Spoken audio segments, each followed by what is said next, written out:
What up, people? You're listening to the Atlanta Podcast, where we drink local beer and invite you into our unfiltered talks on news and culture in the city of Atlanta. Now, when I say unfiltered, I mean... He's trying to say we say fuck a lot. Yeah, it's rated R for, ribbed for your pleasure. Oh. Nigga. You like No it, right? lube, bro? No? Too much? All right. Run it back. Enjoy the show. Yep. Damn, He bro. lost so much money. Right. Damn, bro. They all Right. on like number 14 or some shit like Right. that. Damn near. I think they about to do 10. Right. Golly. Nigga, Cracker died. They kept it moving, bro. Like, Yeah. Paul Walker died. They were like, nah, Died. it's cool. For real, for real. Like, He said, go get his brother. We'll finish the movie. Right. And they did. And they Yeah, did. they Yep. got his brother. He got his brother to stunt fill in for him and shit. Now they got John Cena in this We ain't bitch. stopping for shit. Yeah, what the fuck? Right. Yeah, I saw that. John Cena? This nigga Toretto had a brother or something Dude, the whole time. John Cena getting his Dwayne Johnson money right now. about to. He trying to. That's what he's trying to do. in. He trying to get his I like him rock in money. comedy, but he's like too big to be like. You ain't joking big around. enough to Actually- be in these movies. Right. Yo. Actually, Exactly. he's not really big. He's a short dude. He's just short and Cena? stocky. Is he? John Cena. Because he looked like he got short arms. He got the Mark Wahlberg arms. That He dude. looks like Mark Wahlberg. Uh, He looks like Mark Yeah, Wahlberg he's just on a steroids. more stockier Mark Wahlberg. But mm, they both, like, maybe 5'8". Speaking of racing, John Cena look possibly. Right, I I was saw like, that. maybe. Mark Wahlberg's racist history? Yeah, I've been knew that. That I shit is did old not. as hell. No, hit me to this shit. You don't know? Mm-mm. I mean, hey, listen. Wait. So we clear. Yeah. So we're clear. Uh-huh. I know he's from Boston. I know Boston is a very racist Yeah. ass city. Correct. And he's from And that part, that South- Boston. Southie. Right. It's another one that's like, it's just like that.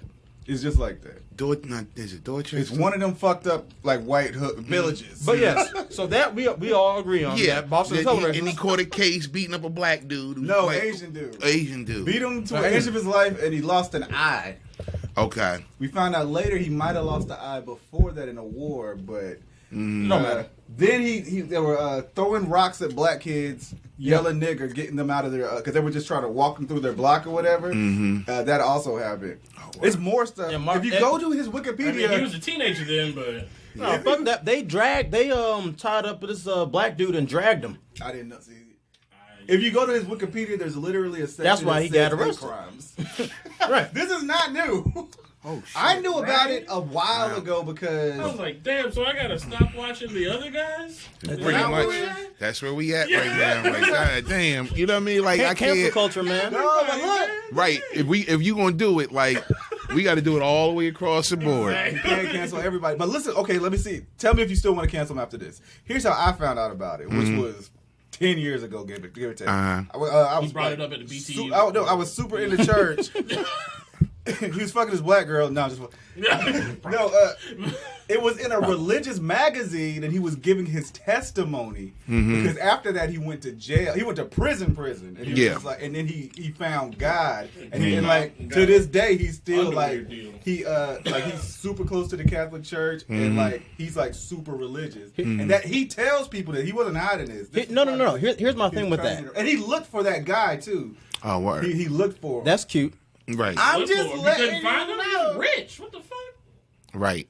But no, he You want didn't. something to drink right now? We got. Here's the we got thing. water and That's a fruit punch ready that's for you. cute. Okay. But Fruit punch. the thing is, he tried to hide it. He tried to get that entire It's record pretty expunged. No, I'm not saying if he tried to explain, but he was telling people about it. He literally, Fruit punch. it was a church testimony. Oh, dude. Thank you. No. I'm not talking about that. Thank He you. legally tried to get it expunged. Yeah. Ripped off his record. That's Fuck what that, people dude. do when you have money. You get your record exposed. Here's my thing. Yeah. You're just gonna leave shit? Pretty much. You just If you're truly sorry, just own up to it and move that's on. what he was doing. Fuck though. that. I told you I heard. Nigga, no. He was But telling people about it. here's the deal though. Here's the deal with that. While I could agree with you on that, maybe if this was 1980 something, but in 2020, nobody lets you forget. Even if you want to make penance, and do the right thing, motherfucker. Yeah, you remember that old shit you did back in 1970? They good for that now. Nigga. I'd be like, yo, I can't unfuck your sister, B. Right.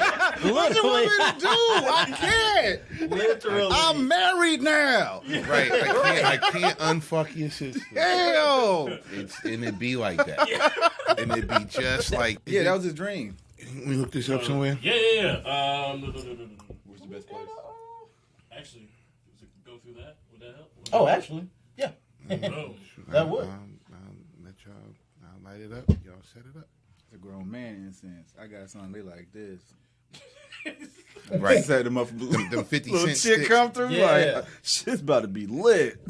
Shit, you got West End Mall. West End. Hey, you can get a lot of stuff at West End Mall. You can get everything Right, at like West End Mall. Ain't no telling how long we gonna be talking. Some shit you want. Some shit you don't want. You don't know. Yeah, that's actually perfect.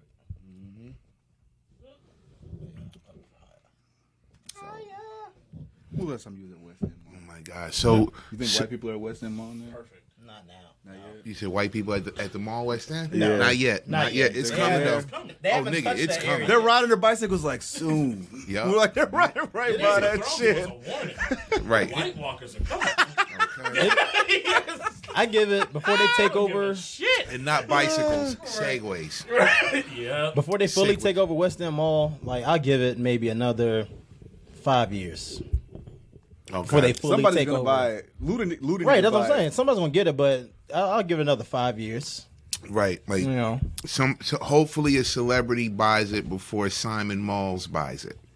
Simon Malls. If a black person buys it, they're gonna no, build they- a new they gonna mall. buy it. They're gonna build a new Oh, mall if yeah. a black It's a person mall. buys it. Well, Yeah. They own it. They get like monopolize the malls or something. I mean that's their business. That's their whole model. that's what they do. Yeah, they already own Lennox, Phipps, Gwinnett Place.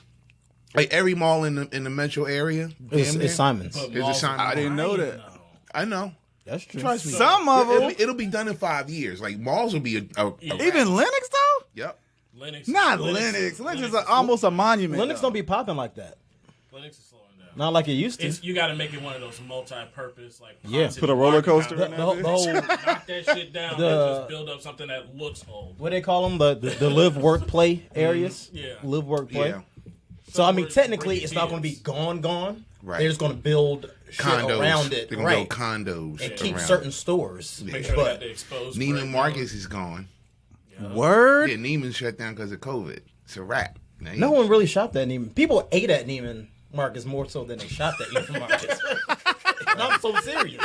Well, we I'm so didn't serious. do a lot of shopping. Nah. Yeah. Right. But I'm talking about the white folks. Like, literally, there's the one in Perimeter. White Walkers. Like, it was the restaurant that stayed popping. You was sitting in a restaurant looking at Neiman Marcus, like, who the fuck is in there? Kept Everybody was at coming. the Neiman Marcus. They went all the way south. Right. It's a ghost town, bro. Like, god damn. They just come by and just take up everything. But They be like, this y'all used to ready be get ours. drinking? Let's go. Let's go.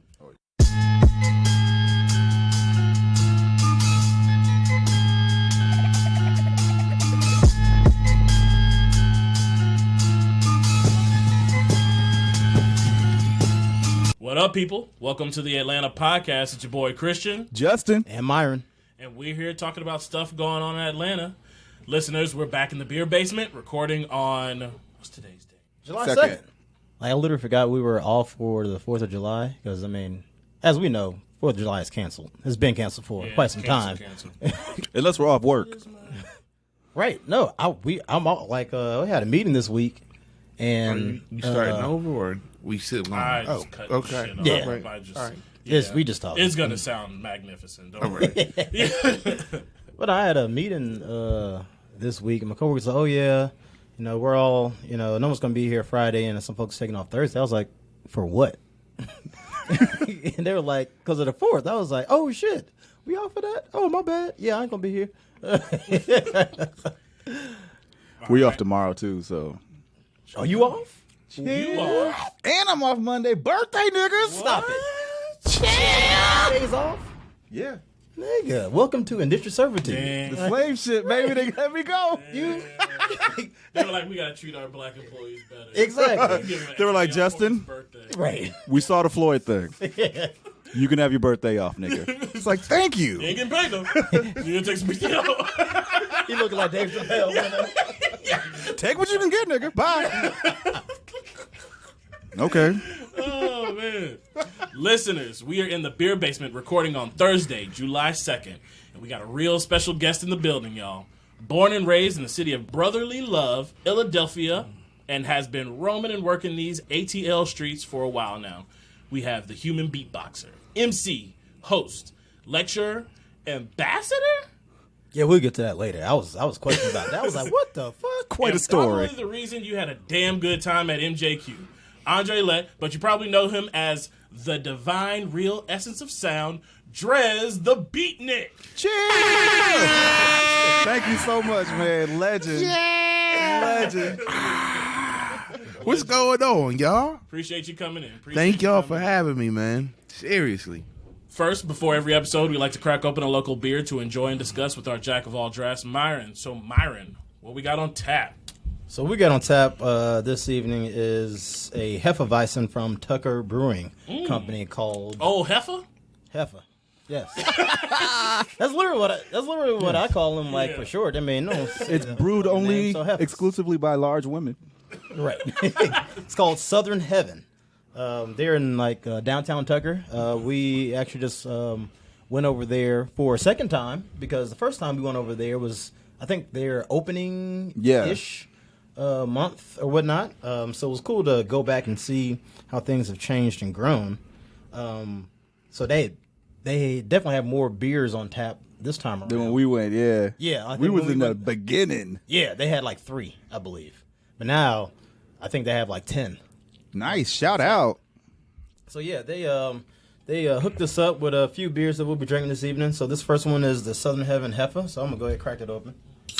Family owned and operated in Tucker, Georgia. Inspired by tradition. Hey, see, this what's is up. why we get professionals on here. Inspiration. Appreciate you, sir. So looking at the color first, it's nice, golden straw color. You get to the nose, a little breadiness in there. But what you're really going to taste once you actually taste it is it tastes like banana and cloves, even though banana and cloves are not in it. It smells like summer. Right, and that's due to the Notes of bread. Hefeweizen yeast, a specific yeast strain. Notes That of makes it bread taste like loaf, banana, and clove. Bam, bam, bam, bam. We need to have you on more often. Amazing. Do all the fucking commercials and That was segues dope. and shit. The last review we got on Apple Podcast said, "Yeah, I skipped through that beer shit, but the podcast is dope as fuck." Well, shout out to our listeners. Right. We love the Yeah, feedback. give us some more. Give us some more reviews. 5 stars. 5 stars. Anyway, Five stars.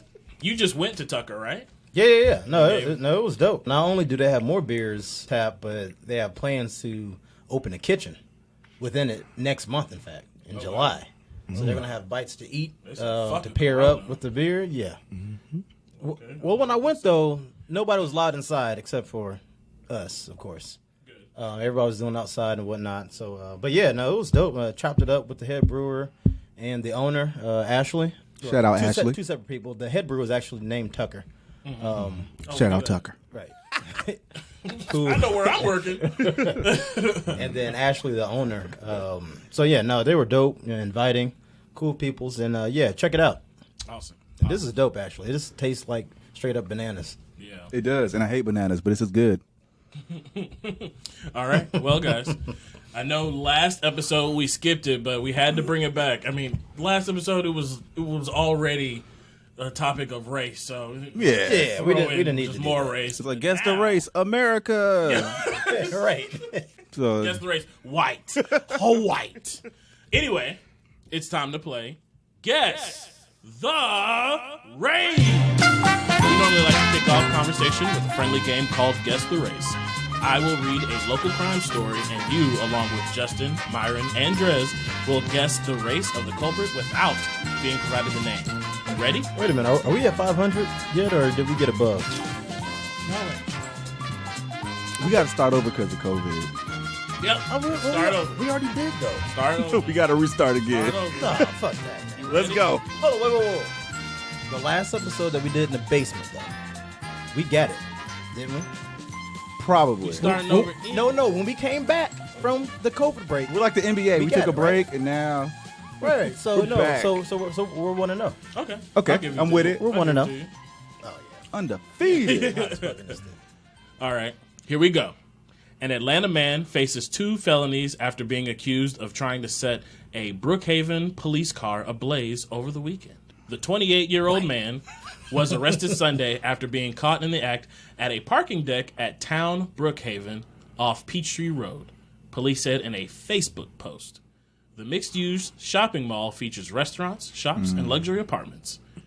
An off-duty officer That's in was a bistro. walking through the parking deck about 9 a.m. when he spotted the man pulling on the door handle of the marked patrol car. The man is accused of holding a 5-gallon gasoline canister, paper towels, and a lighter. Damn. No, he didn't want to burn that. She was gonna blow that motherfucker up, including them all. Damn. The off-duty officer detained him until on-duty officers arrived. Detained. We already know what's up. We already know. I know who it can't be. Right. You already know what's up. Damn. I'm either going Mexican or Dominican. Yeah? Okay. Really? Okay. Okay. You heard about this or something? Nope. Okay. Okay. Continue. He Very was charged specific. with criminal attempt to commit arson and criminal attempt to commit interference with government property, which are both felonies. In addition, he faces counts of public drunkenness and loitering and prowling. He was booked into the DeKalb County Jail. Prowling is a crime? Yes, it is. What is prowling? Is that the same as loitering? It's stalking.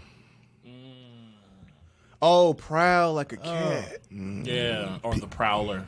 PROWL. Yep. I thought didn't stalking know that. wasn't. Some education in here. I thought. I thought stalking was knowledge, V. I thought it was actually called stalking officially, but it's called prowling. He was booked Interesting. into the DeKalb County Jail where he remained Monday without bond. The investigation into this incident continues, and additional charges are possible. They also wanted to state anyone with information about the case should contact the Brookhaven Police Department at 404-637-0600. Ain't no So there snitches. was no chokehold at all? Yeah. I mean, he's definitely not black. That 'Cause he wasn't in the had- details. He was detained. Right. Gasoline. So he's not black. So guess that race. That's definitely That's white. the race, people. Yeah, I'm going white. However, Uh-oh. I can see, because of the area, I can see why you go Latino, Hispanic. Yeah. But I'm still going white. Town Brookhaven though? No, that remember- part of it? No. But remember, Right around what it. is Brookhaven now? Claremont is part of Brookhaven. You know that, right? Claremont Road. And you got to speak Spanish. Right. So I get that.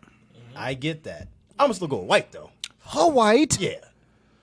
With the whole H, white. First, Go, give us a name. If you say something, Now you got to smirk. You got it wrong. What day was it? Was it during? First of all, it was in the Protest? fucking morning. No, he said it like 9 a.m. They caught him.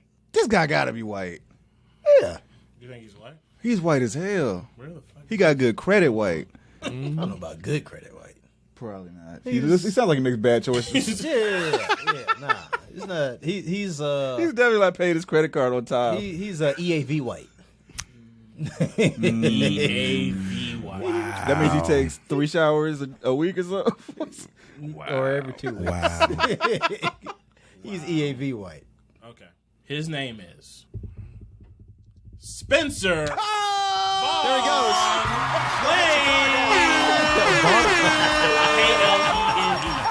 That's a definite white name. Oh shit! He's German white. Right. Yeah, that's superior race white. Perfect beard Damn. right now. Hefeweizen. He's Hefeweizen white. That is what he looks like. Oh, EAV. oh, that's 2 showers a week. What is that? Dude, What's that? A shower in a bird bath? man. No, the whole bath. Yeah. Oh. One shower and the whole That bath. blowjob turned him out. Damn. That's the only reason a man like that goes that rogue. He got some real head. Now, question is, was he burning the police car in support of BLM or to perpetuate the stereotype that BLM Is burning cop cars. Yeah. That's a good question. Because we know that's going around. We won't know until he goes to court. Yes. Nah, he looks like Will one of we know if he the. goes to court? Yeah. And he started this at 9 a.m. 9 a.m. That was the second How long clue. does it take to not break into a police car? So it started at 9 and it ended when? No, He didn't break in, right? The cop found him in the morning. He was just like, why is he fooling around with the cop? That was my Excuse me, second sir. clue. He probably watched it for Is this 20 so minutes, wrong? just like I was like, eating Cinebistro popcorn and shit. Like, what the fuck is he doing? who's doing this at 9 in the fucking morning? I was like, this dude does not know what he's doing. Clearly. This is something y'all do every podcast? Yes. Yeah.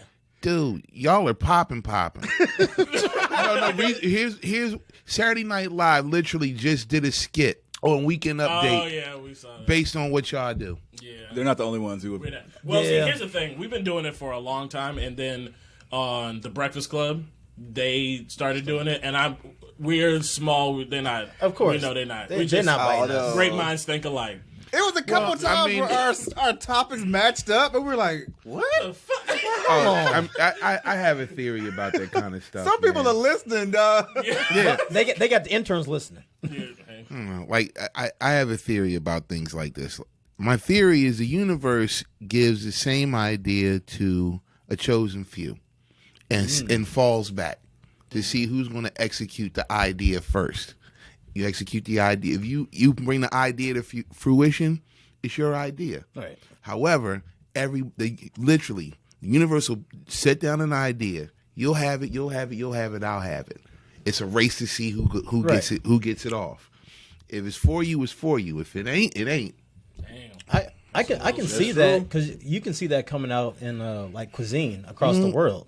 You know, when people have the argument of like who made the pizza first or whatever, and people like Native Italian, Americans. and they were just like, well, no, actually, supposedly it was Chinese people, Africa. The Chinese people. but that too. But in my thing, like when they talk about food, I'm just like putting shit on bread and bacon, and I was like, I don't think that's an exclusive like a cuisine type. Like everybody does that shit though. Yeah.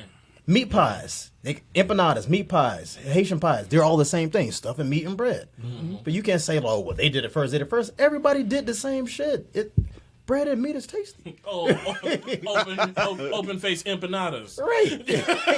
They just unrolled it. That's all they did. Right. You know, so, but yeah, I can subscribe to that. We all know that Latin cuisine is literally just the same 5 ingredients remixed 8 times, right? We all know that. All right, cool. Yeah, for the most part, it is. Delicious though. Delicious though. It's all But about yeah. freshness. It's all about freshness. Yeah. Every time you're like, oh, goddamn, this is good. It seems familiar, but delicious. But delicious. The fucking best tacos got, 4 ingredients? The best ones? I had You got tacos today. They only had 3: That's what I'm saying. onion, The cilantro, and best fucking steak. tacos It are was so are good. simple. The best food. It's just simple, but it's good. Fresh You gotta do it right. and good, right. But Dress, Yes, sir. our guest, Yep. Guest tell of us honor. first, let's just start from the beginning. How did you get your name? My music teacher in high school gave me my name. Oh, really? Yeah. I used to dress different in high school, so my music teacher used to just call me that Beatnik. Oh, really? Yeah. Like Was he- this at Was it- Upper West? in West Oak Lane, West Oak uptown, Lane. uptown Philadelphia, PA. Yeah. Shout out to the Roots. Word. No, you said you dress different. Yeah. Like how? What do you mean? I mean, it's the '90s. I got dressed like a damn hippie, man. I'm not gonna front. Like 70s hippie, Nirvana hippie. like more like, I guess you could say more like '90s hippie. You know, like I wasn't wearing Gucci and all and polo and all of that. Like I was You was thrift store shopping. You remember Robin Thicke when he was just thick? Yeah. We had the long hair. Yeah, looking like Jesus. Like that. yeah, bicycle messenger Robin Thicke. Yep. Before he was lost without you. Yeah, Right. Man, Hey, that one still goes. Though. before she broke his world, Yeah. No, he broke his own. he broke his own world. Yeah, of Yeah, he course. fucked up, but Yeah. we ain't gonna talk about that. Yeah, no, we not no. Shout Although out to Robin Thicke.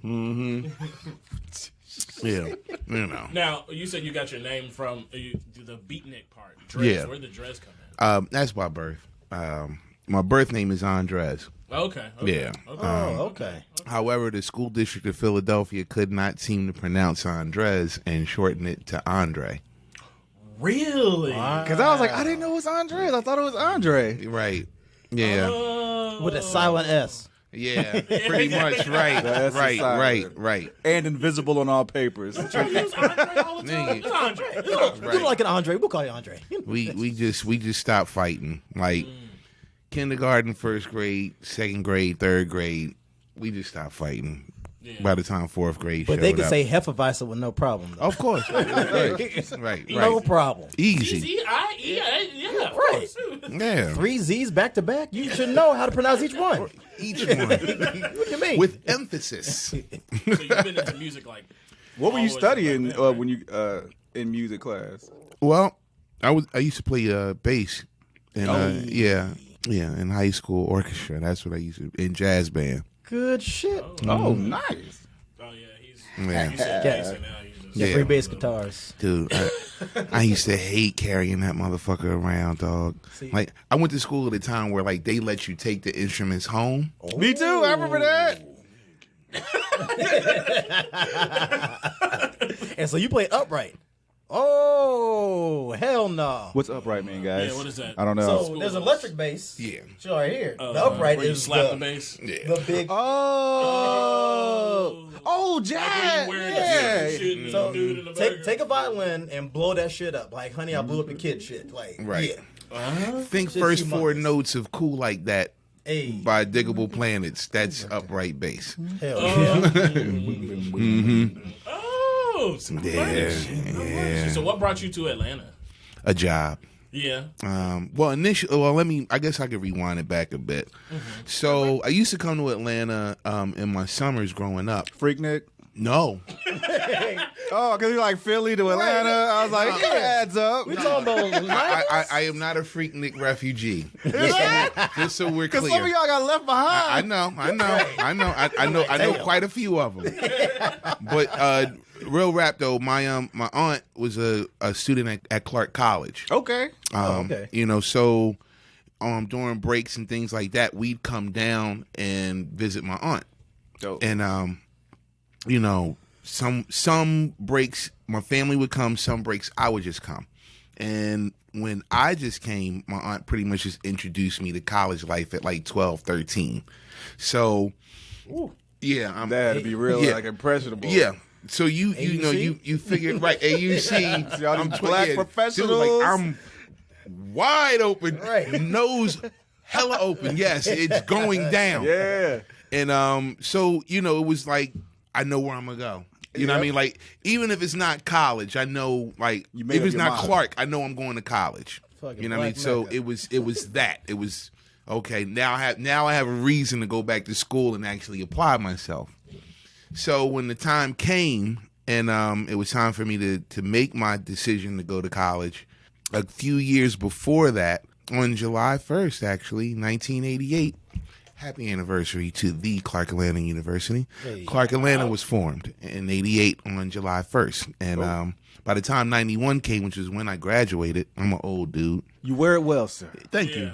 Well, You know. we already know that. But yeah. Yeah, we know. You that. know, but it was either there or honestly it was there, Hampton, Temple, Cheney, Lincoln, or the University of Michigan. And I didn't want to, as much as I love Michigan football and Michigan basketball, Yeah. I didn't want to be in that cold ass weather. Ann Arbor a little different. Ann Arbor hits a little, different. I done did that college tour. Won't ever do it again. Mm-mm. Yeah, so you know, it was that got me to Atlanta. So my freshman and sophomore year was at Clark Atlanta, and as most as a select few black kids that live on campus or off campus, away from home, some bullshit went down, and I ended up having to leave and transferring back home. And I transferred to Temple and finished up at Temple University, and then came back here because I had landed a job with a market research firm and did that for about a good 2 years. And that was the era of racial discrimination law, class action lawsuits and shit like that. So I ended up having to sue my employer. it was unfortunate because like when I came here, the idea was to go ahead and do my 20, 30 years, retire with, retire, get your family, watch and all and that. pen and all, and the 401k and ride off in the sunset. Fence and everything. Right. Like how we're taught, like, hey, get a job, go to Right. college, get a job. Right. And after 2 years, it didn't work. Yeah. And I ended up having to take him to court and settled out. They still around? Oh yeah, dude, the firm itself is over 120 some odd years old. Like, yeah. So that means this isn't the first time they've done this. Right. They used to this. When you shit. settle out, they have a fund ready for this shit. Right. Yeah. We did some fucked up shit here. Right. It's a word. It's a word for that systemic. Yeah. Right. So, I took part of that, got my mom down here, my mom, my brother, my stepbrother, and my stepfather, moved them here. They got here in 96 and put the rest of the money in an investment club put some of it into an investment club. And then what was left, I started Four Kings Entertainment and haven't looked back since. That's what's up. Now, if you can't expand on Four Kings. That was my college thesis, actually. That I got a C in it. Yeah. So the idea of the business itself was to create a business where everybody chipped in on one person's idea. Hear me out. Say he has an idea. That nigga ain't got no idea. Our job is to come together, form like Voltron, and help him get his idea off. Yeah. Right? But he executes his idea. He makes all the money for his idea. When he's done, he has to pay it forward. So you're next in line. He, me, you. I got ideas. We have to form like ideas. Voltron to help you get yours off. Yeah. When you done, make your money, you got to pay it forward. Mm-hmm. It's his turn. And the same, the same, the dope. same. And like I said, it was a C. I got a C on it. You did this a win? What year was this? This was 95. Like when I turned, this was my thesis. But wait a minute. Yeah. Other cultures do that shit. That's how like Mexicans save up for stoves and stuff. Like, Right. I remember that. People do this. Susus. Yes. Right. Dame Dash was saying this shit like last year. Right. It is successful too. This works. Right. Dude, this has been working for works. generations and generations. However, my professor was white. He didn't understand this. Nigga, they do that too. He was like, why don't you just ask your parents for money? And if not your parents, ask your church. Yeah. Oh, he said the church. Like, dude, Yeah. susus are a thing. Yeah. Ask your neighbors. Right. So when I got here and after, dealing with corporate America, and realizing that I'm blackballed from actually working. They like your name got put out there? Yeah. Damn. Like as a whistleblower. And it's Dang. And they don't got those protection laws yet. Right. So, and I found that's so crazy too. 'Cause like the day I found out, I was actually on a job interview for a firm in Chicago. So I left Atlanta, went to Chicago. I was like, well, fuck it, I'm leaving Atlanta. I'm gonna go wherever I can get work. Right. So this firm in Chicago got my resume and called me and flew me up for an interview. I'm like, all right, shit, this might work. Yeah. I get there, I get in the office, I'm waiting. Nothing. Like, I'm up here, they done put me in a hotel, then limoed me everywhere, get to the office the day of the interview, and nothing. And I'm sitting here waiting. It's supposed to be like a 9 a.m. interview. Right. It's at this point it's like 2 something in the afternoon. Whoa. Are you kidding me? Yeah. And the receptionist was like, what's your name? I told her my name. And she said, honey, you want to hear some real truth? I'm like, sure. You ain't gonna get this job. I'm like, what do you mean? I'm like, you're Andre Lett. I'm like, yeah, the Andre Lett. Wait. Right. That's why I was like, wait a minute. What you mean? She was like, yeah, you're the whistleblower.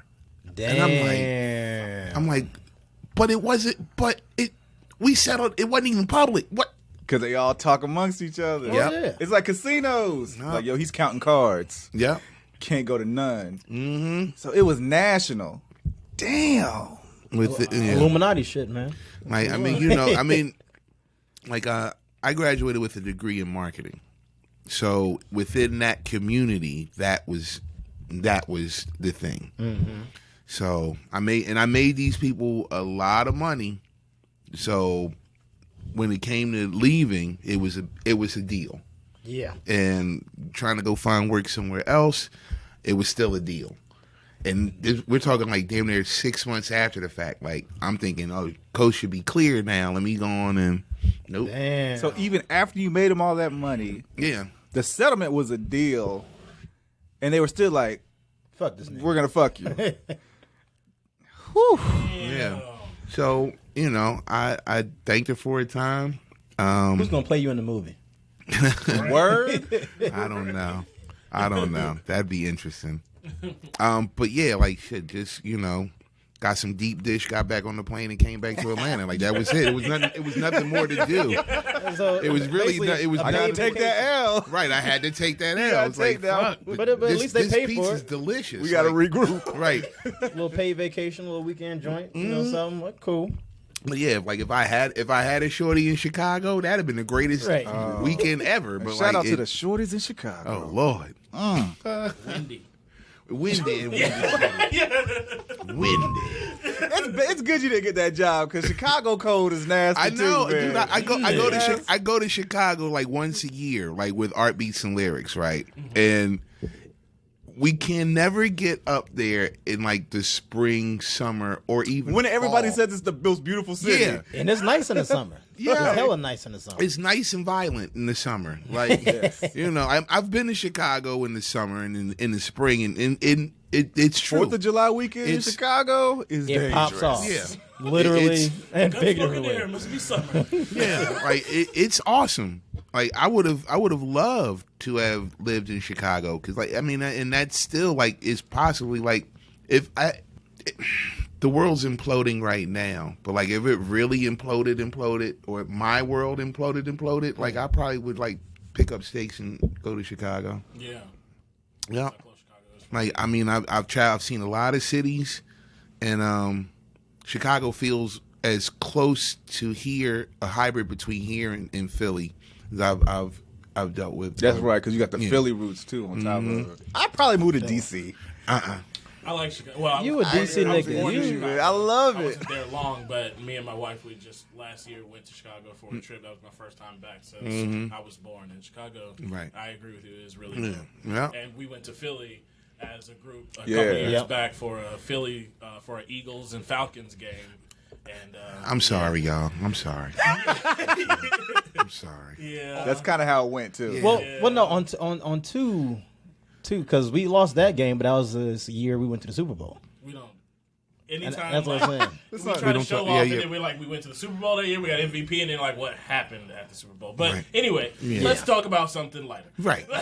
Sure. Because, Okay. I mean, dude, that whole rivalry, it's crazy. Like, the way it seems to be set up, the home team wins. Period. Yeah. Period. Yeah. If it's here, we lose, y'all win. You know what I mean? If it's in Philly, It's like old school wrestling. for right. sure. Right. Yeah. Exactly. if it's your hometown, you can leave it with the title. I am an Eagles fan. Oh, yeah. Die hard. Figured. But you from Philly though. I'm from Philly, I yeah. expect that. But Atlanta-delphia. Yep. what you just said though, coincidentally today on how Facebook does memories. Yes. It was a memory of me, me making a bet with one of our friends. He's a Philly fan, Uh-huh. Yeah. and Shout out to Philly the was dude. playing Atlanta. It was for the his home birthday opener. when we went up there too. When we Okay. all went. So yeah, in Philly it was our friend's birthday, but for this bet it was my birthday. Right. And Atlanta was playing Philly for the opener. Uh-huh. And we were playing here. Mm-hmm. He's gonna win. And it was the bet was, so as we know, we drink beer. I drink lots of beer. Mm-hmm. So the bet for me was I couldn't drink beer for 3 months. Yeah. 3 months.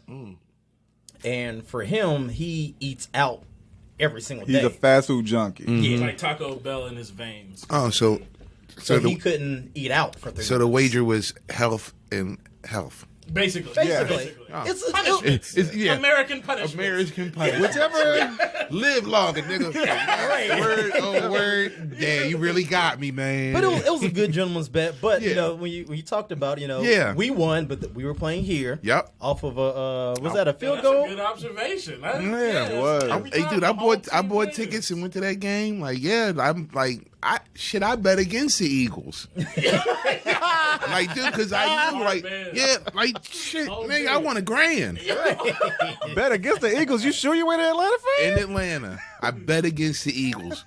Everybody's looking at me. Everybody at my bar is like looking at me crazy. Like, dude, how could you, of all people? You go to I'm the Philly like, bar too? Yeah, I run the Philadelphia Eagles football club here in Atlanta. Oh, yeah. shit. Oh, So- did y'all go to what's The pizza place? Yeah, the pizza Rockies? Yeah, Yep. Okay. I guess.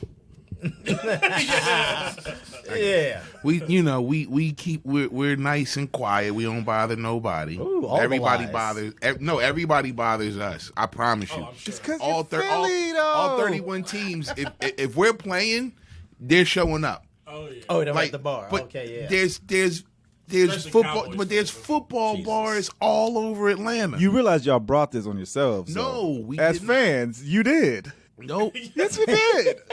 This is karma for Philadelphia fans. Y'all are terrible. No, we're not. shit up. No, wait. When we went there, Here we go. Jesus. So we're clear. Thank God we were 12 deep. They would Right. tried us. right. So we're clear. Philadelphia Eagles fans are not how the media portrays us to be. Oh, y'all like the black people of NFL. Yeah. Got you. Or I get it. yeah, right. We're that. You know what I mean? Like an incident went down back in the 50s.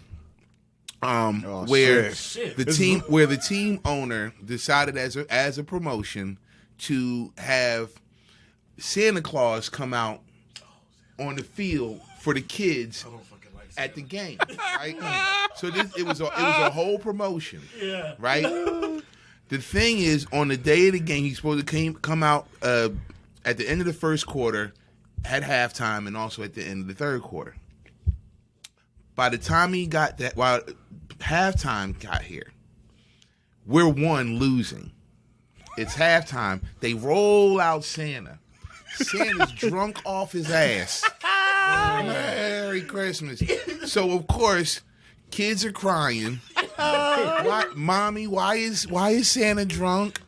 And so Holiday now cheer. and it's snowing outside. They never eggnog cleared the hits stands. They didn't clear the stands of snow. Like we live in that shit. Yeah. So everybody's throwing snowballs at ice snowballs at Santa. Like and because of that, that's how we get our reputation for being horrible fans because we fucked up. Yeah, because we fucked up some guy named Harvey. You know what I'm saying? Who got paid a couple bucks to dress up as Santa Claus. You They got know, front row tickets to the game. right? Drunk off of fucking Schmidt. Like, goddamn it. I was worried about that story because usually when a story starts in back in the 50s, it ends terribly. So that was actually that was a nice little story. Or something. Yeah. Dude, it's crazy. Going back to Chicago, on your way back, what was the game plan when you came back? Fuck working for somebody else. Yeah. That was it. That was full it. entrepreneur mode in Like, your head. yup. I'm like, I don't know how I'm gonna do this. I don't know how I'm gonna make this happen, but I'm gonna figure out a way to prove this. And all I had to do, the way I always figured, I just need to just be consistent. If I'm consistent, it'll all show up when it's supposed to show up. You know. And I resolved it. This was going to be a long haul. Like, this isn't, you know. First off, I didn't come here for entertainment. I came here for I guess you could call it a much more noble purpose, but it just happened to be that way. I mean, I've been creative and been in music my whole life, so this isn't anything new. But trying it out as a professional and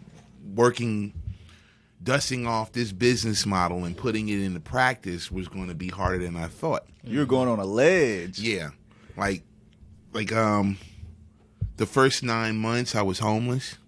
Woo. Cause like, you know, For That's crazy. Yeah. Like, so the lawsuit went down, and after that, a month later, I lost my apartment. And so I put all of my stuff at a friend's house. And while I probably could have stayed at my friend's house, I didn't want to be the burden. Mm-hmm. You know, a lot of times, what I have noticed in my journey of being displaced is, and I call it displaced as opposed to being homeless. A lot of it is actually, you know, self-inflicted. Mm-hmm. Like the resources are out here. Like most displaced citizens have people that love them. Yeah. Mm-hmm. However, something psychologically has happened where they've been broken, and usually it boils down to pride. Like fuck you know what I mean? Like, I'm all right, and no, nigga, you're not all right. Like, get this help. Mm-mm. When I got displaced, I stayed on Christian's couch like quick. I was like, yo, bro. Right. It was on my couch for a while. I mean, yeah. But eventually he got it together. You know what I mean? Yeah. We'll say that. Right. Hell yeah. So, you know what I mean? It just turned into, like, you know, fuck. Like, I'm out here. Right. You know what I mean? Like, well, shit, why don't you go back home? No, I don't want to go back home. Because, like, I mean, it's, like, I've like, after I got here and I was working, like, when I was working, I'd go back home and, you know, touch home just to see how the homies and all that are doing. But, like, them first questions be some motherfuckers like, yo, so couldn't cut it, huh? Oh, so you moving back, huh? Like, no, I'm here to see how y'all doing. A little bit of hate. Yeah. Right. Like, you know, y'all mad at me because I left. I'm mad at some of y'all because y'all stayed. I knew your ass be back. Yeah. Right. So, you know, those things happen. I mean, you know, it's all water under the bridge now, but like when it was going down, like, holy shit. Like, it really felt like the entire world was coming down on me all at once. Yeah. And that is not a feeling I would wish on anybody. Like, that, those days, those months. Not even the firm? Like, That's some long nights thinking. Dude. I mean, like, I don't think that there's a space in downtown Atlanta that I have not at least spent an hour or two trying to get some sleep in. Right. Like Krog Street Tunnel, overpasses. So, you know, damn near every MARTA stop I could get to. Like, homeless shelters. Yeah. Like, oh, you got to be here by a certain time. Or, like, if you're not there by 10 o'clock, oh, too bad. See you tomorrow. Damn. Like, it's like that. Yeah. They got to lock it down. You know, and you know, and crazy thing is, like, a cot, at that time, a cot was a quarter. So. Oh, you still had to pay? Yeah.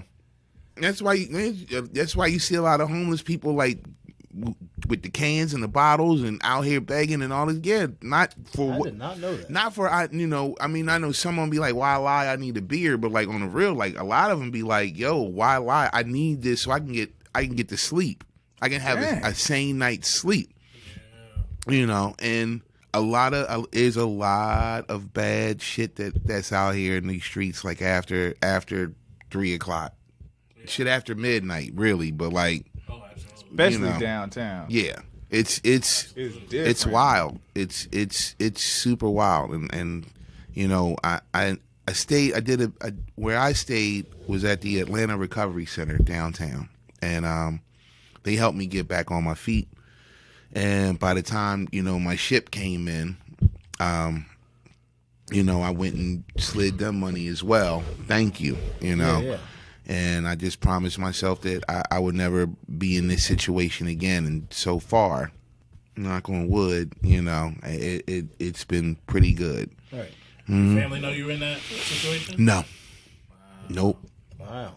Nope. Pride won't let me show it. I mean, exactly. Like, you know, like, that's the last thing I need to hear. It's like, you know, I have a tough love family. Mm-hmm. So Philly. Yeah, right.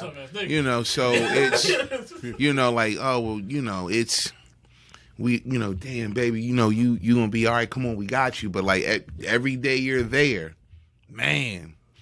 You still here? You still right. You still here? Like it becomes a thing, and then it starts to become a running thing, and you're like, God damn. I'd rather be homeless in this bitch. Right. Educated, you got a degree. Right. On that path. Right. It's just, Now your nickname is Can't Get Right. Yep. Right. Yeah. Shit will follow. You could be a fucking millionaire. They're like, oh, they can't get right. They're like, Right. what? I'm rich now. Right. The crazy thing, or not really the crazy thing, is that a lot of people don't know that side of the journey for a black man. Mm-hmm. And a lot of people have experienced it. And before we get into more of the conversation, I want to thank you for sharing that information. Oh, man, no problem. We got a lot of listeners that key into us for kind of like the black experience, if you will. Yeah. And that's something that needs to be. Yeah. So I appreciate that. But I want to know how you rose out of the ashes like a phoenix after this fucking beer, because I'm thirsty as... Yeah. We got another beer in here. So this is another one from Tucker Brewing Company. This is the Roaring Twenties Radler. So it's light, it's refreshing. It's literally tastes like Chick-fil-A lemonade to me. It's perfect for a warm day. See? Privileged beer. Inspired by tradition. I mean, it is Roaring Twenties. I mean, shit wasn't good for us. Roaring Twenties lager. You see the color is very let me get your glass. Very transparent, light yellow, and the nose it smells like lemonade too. But so when I was there and I told them, I was like, oh damn, this should taste like lemonade. And I was like, specifically Chick-fil-A lemonade, and they was like, oh yeah. Funny you say that, is because we use the same juicer as Chick-fil-A, and I was like, get the fuck out of here. They're like, yeah, Secrets. right. It kind of looks like lemonade. It does. Straight up, taste it. That's lemonade. It tastes like lemonade. Straight That's up. lemonade. Meaning cyclist in German, Radler was created in the early 1900s to quench bikers' thirst. A light house lager mixed with fresh squeezed lemonade. Our Radler is not overtly sweet, but a crisp and refreshing beer with the invigorating taste of lemon. See, that's why we get professionals on this show. Yes. That's why we get professionals on. Tucker Brewing Company, Tucker, Georgia. Right. TuckerBrewing.com. Side effects include. What the fuck? But no, this shit. Right. But this shit tastes straight up like lemonade. Yes, like that's my only taste in that. I was like, oh, lemonade. Almost like Country Time. Mm-hmm. Yes. Right? They should have just called this shit Country Time. They probably got sued. I forgot about Country Time. They really should have called, because Roaring Twenties, I was like, the fuck? Yo, that incense is popping. Right? Like when I just went out, came in. We need more. That is popping, bro. Hey, man. I do what I can. All of our chakras are aligning right now. Yeah, it is, man. You know. Yeah. Damn. Right? Lemonade, right? Yo, bro. He's having his first sip. this is delicious. This shit is the best beer. Roaring That's 20s. this one? Yeah, Roaring 20s Radler. I'm a roaring 20-er.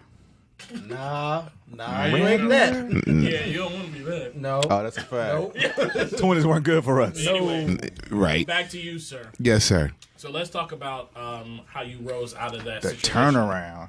So, all right. So during those times when I was homeless, I spent a lot of time down in underground Atlanta, and for me growing up, like aside from being in choirs and in bands and things like that, I found hip hop outside of the home.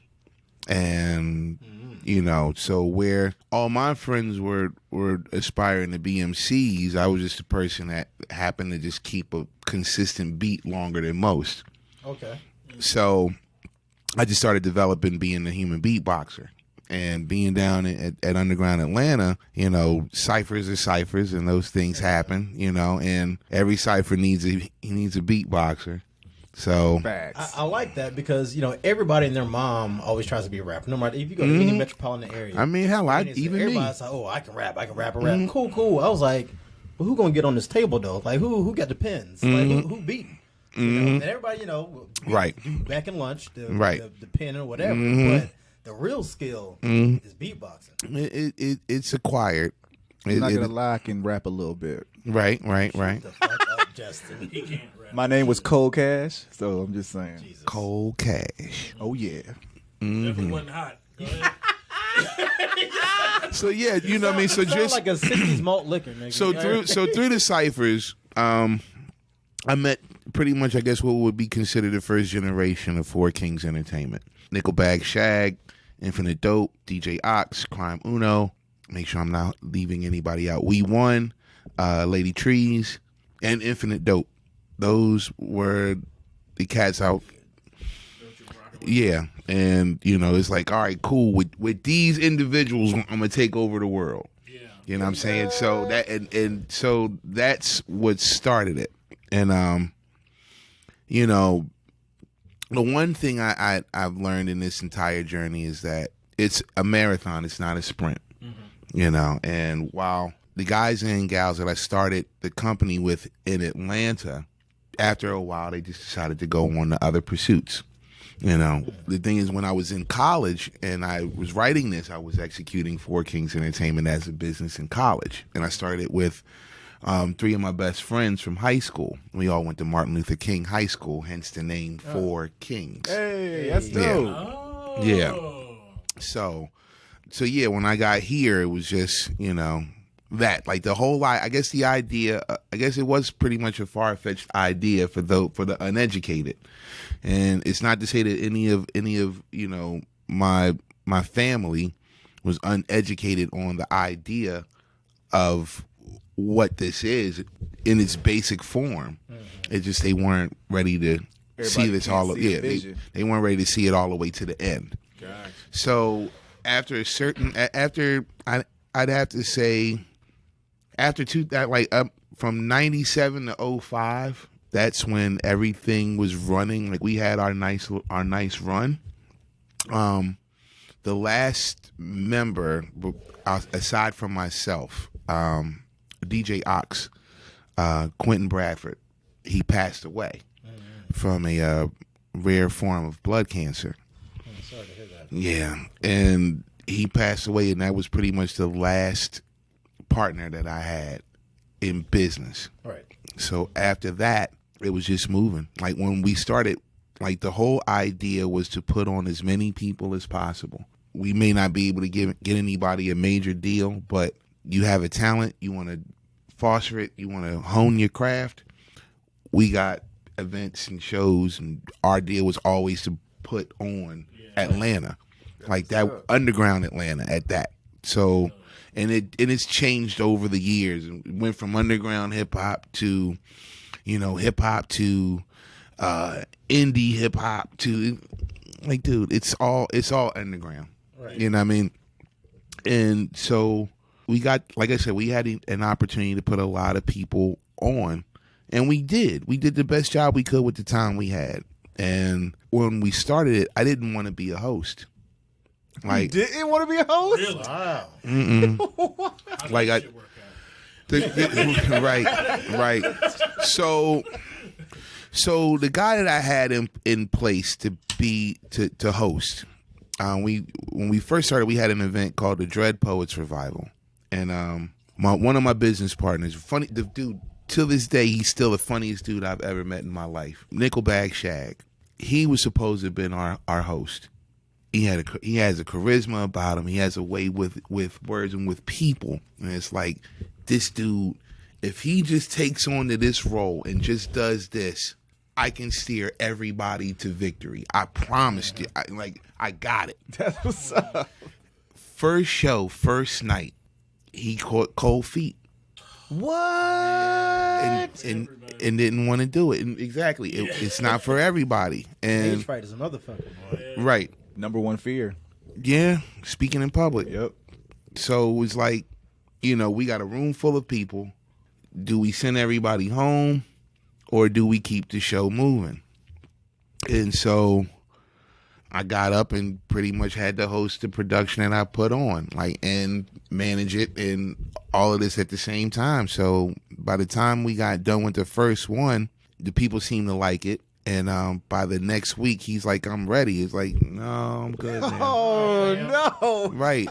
I mean, dude, because at this point, you fucking with the building fund. Yeah. You know what I'm saying? Like, if this is church, you fucking with the building fund. Like, no, we can't. We needed you then. Right. So, you know, we talked about it. We talked about it as men and all of these things, and we all got, you know, it was water under the bridge. We kept moving as a company, moving and growing as a family, and after a while, the idea came of putting you ever thought about putting out an album, D.R.E.S?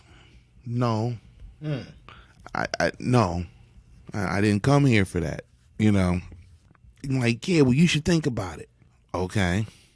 So after, you know, I guess doing some thinking about it, that's where the idea for Have Mike Will Travel came, and that was my first album, and you know, when I pitched it to this producer, he looked at me super crazy. I was like, dude, I got it. I'm gonna put out the first human beatbox album in hip hop. And he's like, what? I said, you know, like, nigga. You know what I'm saying? I got that. Nigga. Fuck out I'm like, right. And I'm like, no, like, you know, like, listen, I'll record some beats. I'll bring in my crew and bring in friends to come through and write verses and record verses. We're all, you know, his apartment actually is in Chamblee. So shout out to Chamblee. Shout out to Tariq Camp, you know, Masscom Productions. That was the first, you know, I put together like 10 songs, you know, and recorded a beatbox battle just to add something extra. And the idea was to just showcase my crew. Yeah. You know what I'm saying? Like, putting them on. Right. Like, yeah, I have no problem playing the back. You know, like, yes, all y'all go and do it. You know, put the record out. Didn't get it mastered. Just put it out. Oh no! Yeah, just put it. Just put it. It wasn't a mixtape. It was an album. But mixtape style. Yeah. Mixtape style album. Like, no blends. Like, just, you know, song done, space, next song. You know what I'm saying? Hey. But like, we did it, and I put it out there, and dude, the hustle that I put on that record, man, was phenomenal. I wasn't expecting what I got. You know what I'm saying? Like, people ate it up. Not necessarily ate it up, but the press ate it up. The people didn't. You know what I'm saying? Until they saw it live. Yeah. And then it's like, oh, they see it live, and for what it's worth, I'm a much better live performer than I am a recording artist. But yeah, but something like that, I feel, has better success live. I mean, it's a live show. I mean, because the energy, you're seeing the energy. You're seeing the person actually beatboxing. Mm-hmm. You know, and it's the idea of as a whole album like that is probably the first of its kind, but. You know, having a track on there. I mean, like, what was that? The Roots did on that Quest versus Rozelle. Mm-hmm. You know, that was a track on the whole album. Yeah. But other people have a track like that. You know, fucking Linkin Park did that shit, but with they DJ and, you know, whatever. Mm-hmm. But as a whole album, it's like, right. It's better seen right. live. He's like, oh, is that? I don't see no drums. That's this nigga doing it? Like, right, you know, right. You listen to something, they're like, okay, that's cool. Mm-hmm. That's cool. You know. Mm-hmm. So, yeah, I mean, I feel that. Yeah. So like I did it. You know, what's the album called again? Have Mike Will Travel. Okay. And then I followed it up with a live version of that album. Yeah. And you know, both of them, my only, you know, I'm out. Yeah. You know what I'm saying? Like, you know, D.R.E.S, come on and shoot. Nope. Nope. At this point, I'm worried about teaching new artists how to execute better on stage. Yeah. That's where I'm at right now. So we've gone from, you know, young D.R.E.S, music school, Philly, coming to Atlanta, marketing D.R.E.S, displaced D.R.E.S, entrepreneur D.R.E.S. How the fuck did you get to China? That's what I want to know. Okay. Yeah, that's like far. That was 2006. International D.R.E.S. Yeah. Right. Right. Yeah, we go to international. Right. So I was like, what? I'm just a kid from West Oak Lane. That's all I keep telling people. because nobody expects anything else other than that. You know what I mean? But so DJ Lord of Public Enemy. He's also one of my coworkers, pretty much over at MJQ. He's one of the party superheroes of Fantastic Friday. Shout out to my crew. Yep. He got booked to spin over in China for a month. Okay. Right. so Booked for a month? Yeah. Damn. So that but they offered him the gig, but he had to bring an MC with him. Because in China, that's how it works. Like, DJs are DJs, but like DJs need MCs and keep their crowds hyped. Right. Oh, so it's like hip hop when it first started. Right. What it used to be. What it used to be, right. So I wasn't the first choice. The person that was actually supposed to go was actually a great friend of mine, DJ Rockmos. He was supposed to go, but he didn't have a passport. And I just got my passport. Holla! You know what I'm saying? Like, I had just got my passport. Always say when you call. And I was dreading like not doing like the black man's first out of the country trip. Yeah. You know. This was your first time out the country with China? Yep. Yeah, warm up in the Bahamas. It was just nope. China. I made a point to like not make that the first trip. Like, oh my man. God, I had so many offers to go south. Yeah, you know, to go and go like, you know, the West Indies and go rock out in Jamaica and Bahamas and Bermuda and all that. Like, no, Nick. Fuck that. Let's go straight to communism. It's like if we're going to use the passport, then let's use the passport.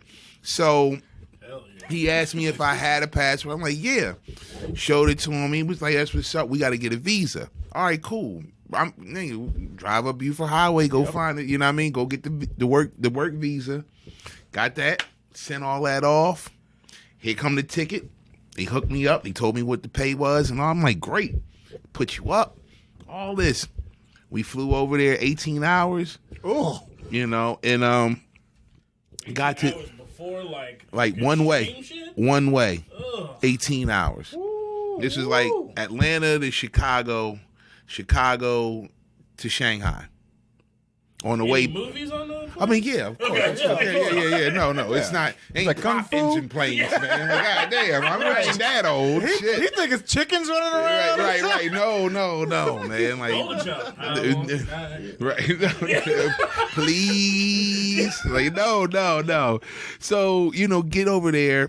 And I actually, it's so crazy. Like, this was my first, like, experience leaving the country. So I documented all of it. Like, it's all on YouTube, cool. on a web series called the Beatnik Chronicles, and you can see pretty much the whole shit. Like, I filmed it and edited everything, which also let me know I don't ever want to get into film, because you know, like, as far as like that side of it, that takes a level of patience that I don't have anymore. Like, that's a young man's game. That is a young man's game. That's a father's game. Christian. Mm-hmm. Christian hitting our editing.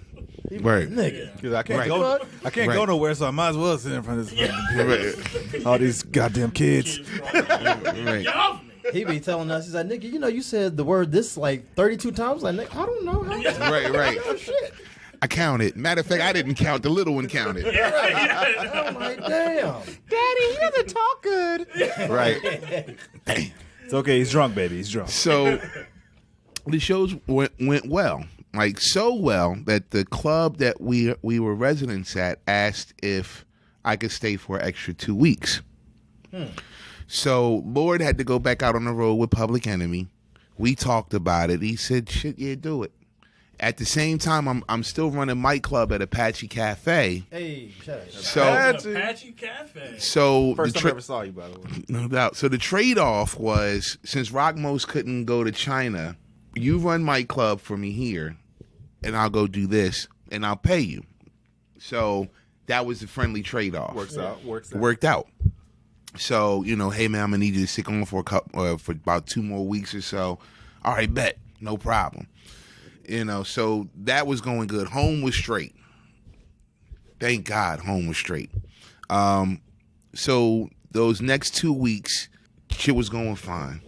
And then one night I'm at dinner with the owner and the manager and a couple of the DJs, and we got this talking about hip hop and about music in general. And they brought up they started talking. They brought up a subject that I had to jump in and speak on, because the way they were speaking about this, and keep in mind this is a country, this is a communist country with pockets of democracy, right? So everything is state-run radio. So you listen to what we tell you to listen to, you know, that kind of shit. So hip hop is very rogue. Right. However, and the history of it is even more so. So during this conversation in 2006, their understanding was that Curtis 50 Cent Jackson was the inventor of hip hop. Don't laugh. Don't laugh. Times have changed since then.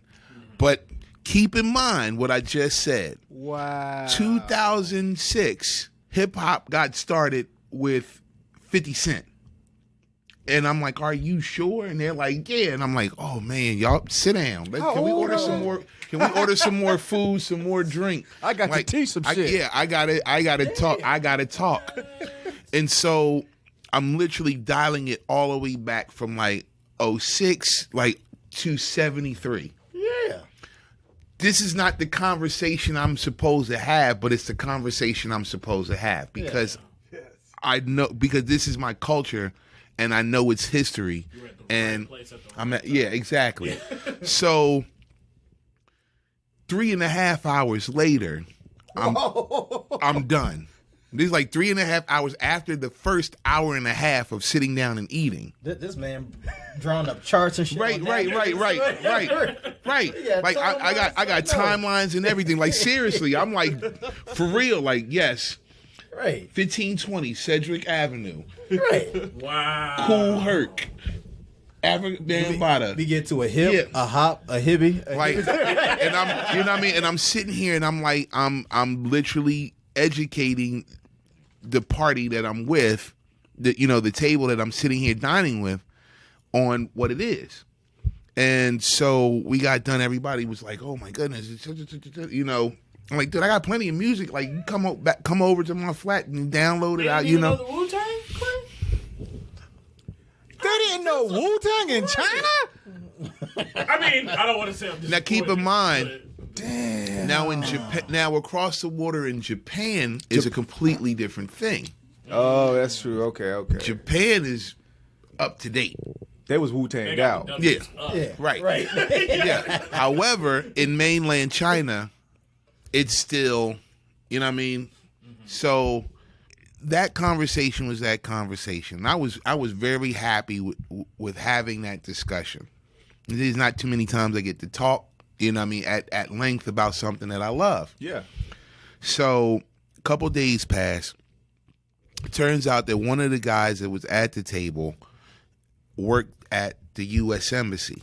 And the person that put me in place as far as booking me for the club, she knew him. They got to talking, and he asked her if I would be willing to come in and have the same conversation. And so I'm like, no. Why you say no for, man? Dude, come on now. You scared it's gonna be spooks? Yeah, dude, exactly. Right. Like, I'm like, no, I'm good. I just came here to eat sushi and fucking, you know what I mean? Like, just, that's it, man. I don't want to, just say, everybody say ho, because they can't say nothing else. You know what I'm saying? Like, I'm just here for that. Right. You know, like, right. Right. You know what I mean? Like that pretty much was it. I was like, yeah, I'm not doing this. Like, you walk in the embassy, you got a folder on you. Right. All, You got a folder. Right. And so she kept urging and And at a certain point, we even got to talking about the idea of me moving there. And like they was like, you are best MC we've had. We want you to move here. Like you come, you work here, you permanent resident. She wrote a number. The number looked great. I felt like Richie and goddamn Coming to America about to call home.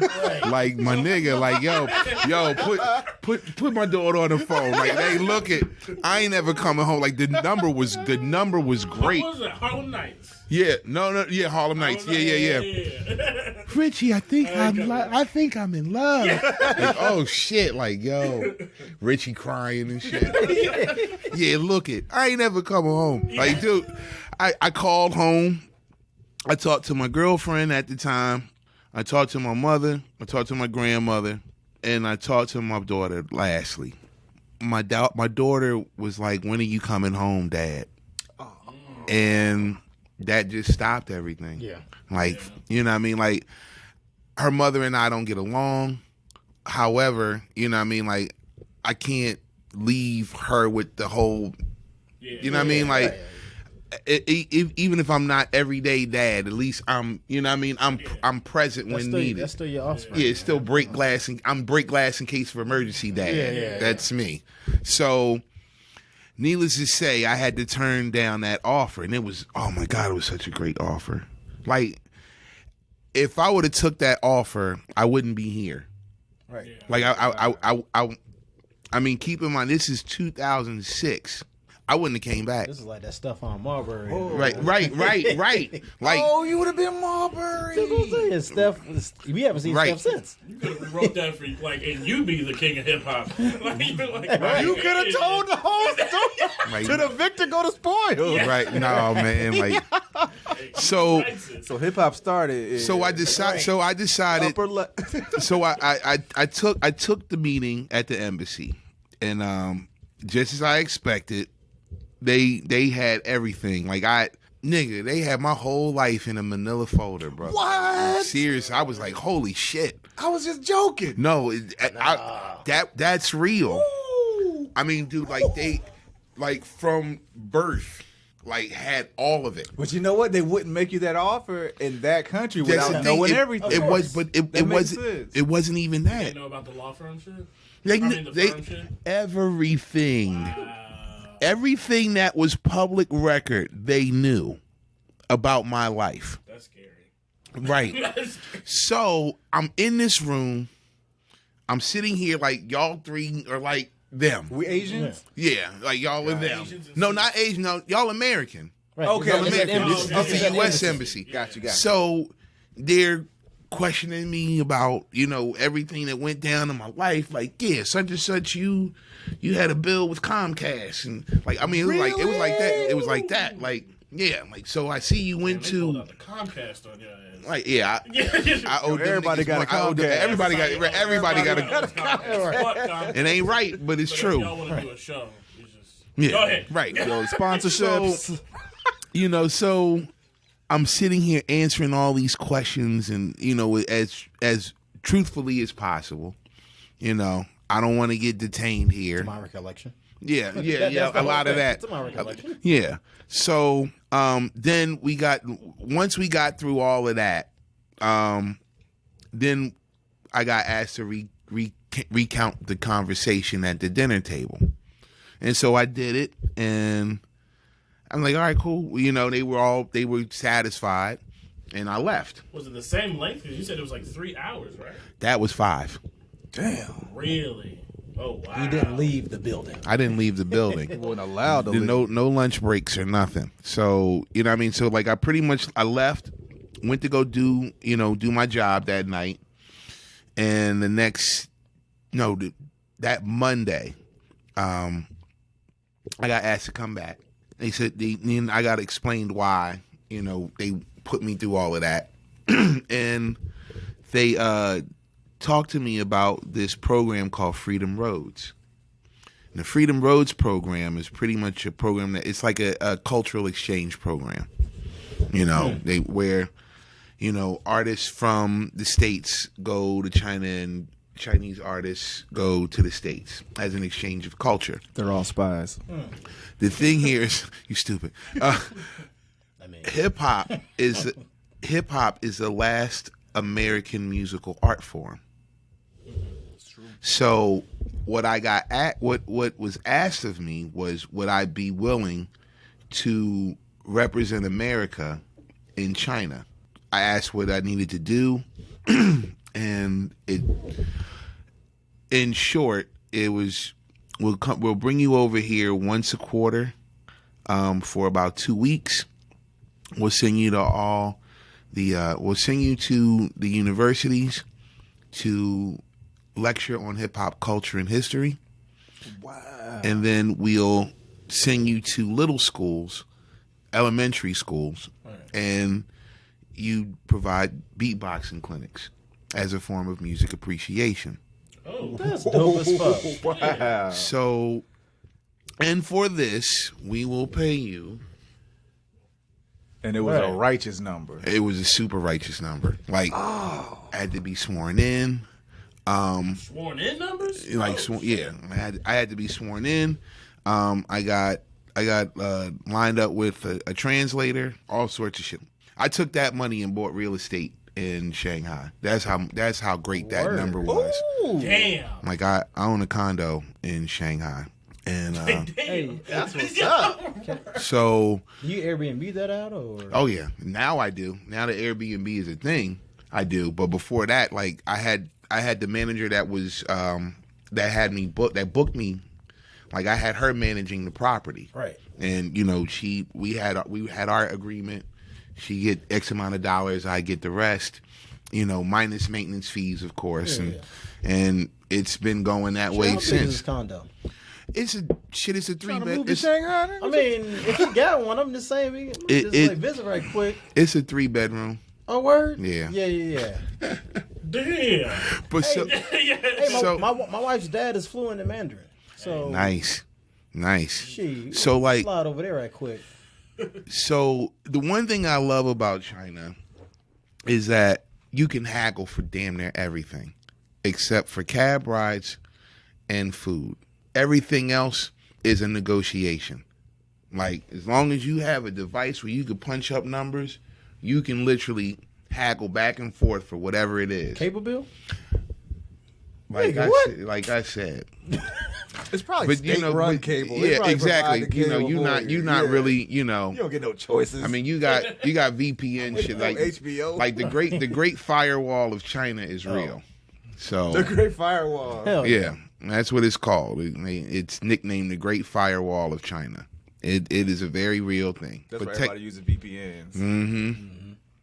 So that's how I literally went from being homeless to owning a home. Wow. Fucking Shanghai. In Shanghai. Across the world. Yeah. And, and so wild is that my girlfriend at the time, we broke up. She, in turn, left the States and went to go teach in China. Word. Yeah. Wow. Like, after I done got back, I was like, son of a bitch, we could have went and took over some shit. Like, damn. Could have did this together. But, The Obamas of China. But, we broke up. We both were brokenhearted. And she was like, I got to get out of here. And that's where out of here took her. It took her to China. She stayed there and taught. She's a school teacher, and she stayed there and took. No. What? But she's taught there for I want to say about almost 5 years, 5-6 years, and then came back here to Georgia for a little bit, and then went to Seattle. She's in Seattle. She has a boyfriend now. She's happy. I'm happy for her. Yeah. It's one of the very, I guess, what if? I no, not necessarily a what if, but I like being friendly with my exes. I feel you. Yeah. Most women don't understand this as a concept. However, ironically enough, I just got out of something like 3 years ago, and she doesn't see the forest for the trees. No problem. But typically that's how I roll. Yeah. And it's gotten me in some trouble and it's gotten me some understanding. But that's how I roll. Yeah. So you remember the good times that you had with them? And Right. Like they represent a part in your life. Yeah. You know, like, oh yeah, this lesson I learned from blah blah blah blah blah. Like, all right, cool. Yeah, I'm growing up. I'm doing some adulting thanks to this lady over here. You know what I mean? Like that's It's always a good thing because if you don't burn the bridge, Acquired. you know. Yeah. And your exes be putting you on stuff too sometimes. Yeah. You know. so yeah. That's how that worked. And I did that for 10 years. Really? Yeah, that my tenure was for 10 years. I don't say that fast all the time, but yeah. 10-year. Yeah. So, you know, I mean, it was the most fulfilling experience, man. Like, I mean, there's so many funny moments, man. Like, I remember when I first got over there and I would call my friends back home in Philly, and it's like this is my favorite China story, by the way. Well, okay. So I'm on the phone, and I'm calling one of my best friends back home, and where we're from in Philly, you know what I mean. We shorten it down to "yeah, I mean." Yeah. Right. So I'm on the phone. I'm talking to him like, "Yo, this shit is crazy." You know what I'm saying? All I see is skyscrapers and yellow people and all this. I mean, dude, this shit is fucking, this is bananas, you know what I mean? You know what I mean? And this old Chinese lady is literally following behind me the entire conversation, right? And I don't notice her. So I'm still talking, still meaning, you know what I'm saying? And this man walks by me. I'm off the phone now. This man walks by me. The lady tugs at him, says some shit to him, points at me. I'm like, what the fuck? He starts laughing. I'm like, what's so funny? So he tells me that this woman literally followed me for about 20 blocks. Dang. Right. Because I kept saying, yeah, I mean. Because I'm black, she thinks I play for the Shanghai Sharks, which is their professional basketball team that's owned by Yao Ming. So she thinks I'm on the phone with Yao Ming. Hell no. Wow. That shit was, dude. I was blown away, bro. Like I'm on the ground, like laughing. I took a photo with the lady. And I took a photo with the lady and went and got her lunch. Like, you know. She gave you that good story. Yeah. Right. Like, oh my God, I'm gonna cash in on this. Eat up. Like, that's funny. So did you ever learn Mandarin? Dude, my Mandarin is like it. I can't even see it, bro. No. Because you only go in there 8 weeks out of the year. Right. For 10 years. Yeah. Right. So when I'm there, I'm speaking English and it's being translated. So you know, I'll ni hao, you know what I mean? Right.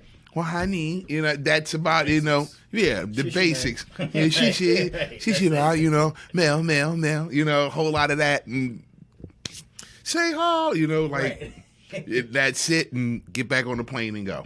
Right. So that's dope. Yeah, man. What was some of the stuff you were eating over there? Just dude, a lot of duck, a lot of pretty much like MSG is in everything. So facts. You know, over there. So here too. A lot of duck. Facts. A lot of was it leeks, rice, a lot of vegetables, you know, a lot of spinach. A lot of duck. On you know, once a week I treat myself to sushi. Yeah. You know, there's sushi bars out there. You know, they're always populated by Japanese businessmen in China. Oh, but so it's made probably for them. Yeah. Got you.